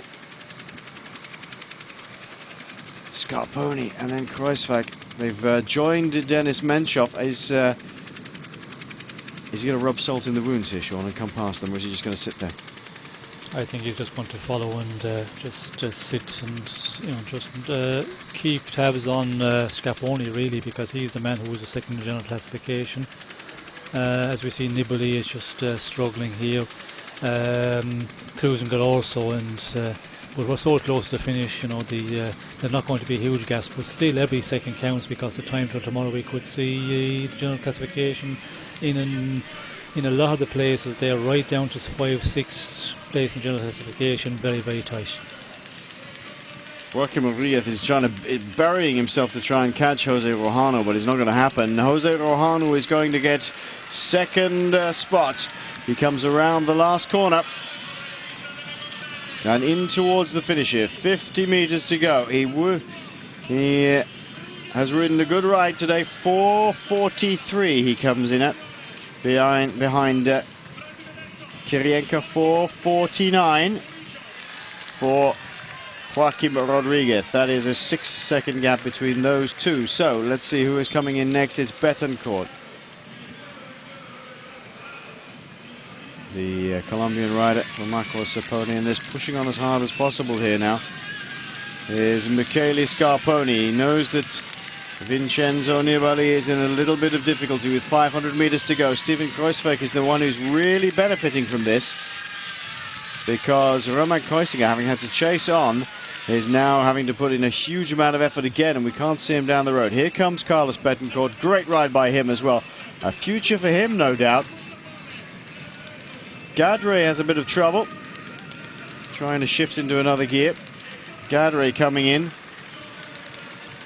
Oh, I'd love to see the time Gardeccia is coming in. It's useful to know, because Nibali is in a bit of trouble. Here we go, 50 meters for Gardeccia. 5:54 is the gap. Scarponi comes over at 5:59. Here is Roman Kreuziger. Roman Kreuziger coming around the final corner. He's absolutely flying. He's giving it everything he possibly can. 5:54, 5:59 is what he's aiming at. 6:16, so that's not too bad. He's lost just a few. Vincenzo Nibali comes over the line now. 6:25. That's important. We need to have a look at that gap. 6:25 from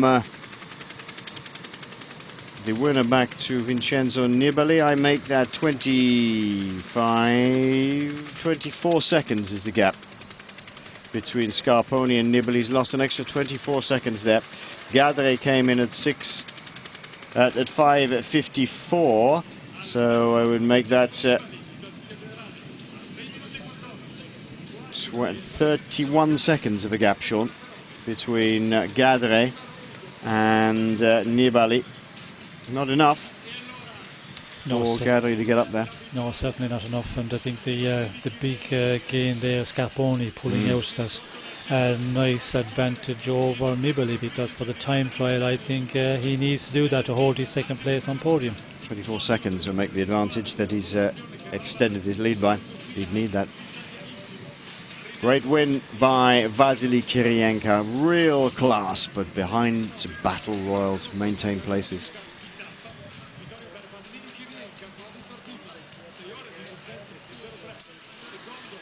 Carlos Betancourt coming in slow motion here, as we can see, crossing himself as he comes over the line. I have to say that's been a good ride by Betancourt as well, Sean. That may be a future for that man as well from Colombia, because he's been in a couple of breakaways in the mountains, and maybe there's a future for him there. Well, it's difficult to calculate. You know, we had the going on to the climb of Finestre. They had 6.5 minutes. It's a huge advantage, and if you're, you know, a medium to a good climber, well, you can hold on very well. And you see Kiryienka, I know he's such a strong rider, but still held on to quite a big advantage. It's a bit much to start speaking. You know, will he be ever up there in the class of the big tour winners? No, I meant really that he could perhaps take tour stage wins. He could be a good man for that sort of thing. A bit like Kiryienka, you can get away and stay away, but I don't. Well, I think that's suggesting that yes, he's that is certainly a possibility, because you know, when you see being out there today, and when you look at he's a young rider, that is the most important part of it. Alberto Contador 5:18 over Scarponi, 6:14 now to Vincenzo Nibali, loses a handful of seconds to Scarponi today. Gadri at 7:49, Joaquin Rodriguez at 9:27. He is back into the top 5 now then. Jose Rojano at 10:23. His bid to be into the top 5 isn't there. Rodriguez gets there. Roman Kreuziger slips. 10:38 now. And Dennis Menchoff at 10:51. But interestingly, Steven Kruijswijk 12:56 is still a fair way down on Roman Kreuziger. That's going to be a real battle tomorrow. Both of them pretty good time trialists.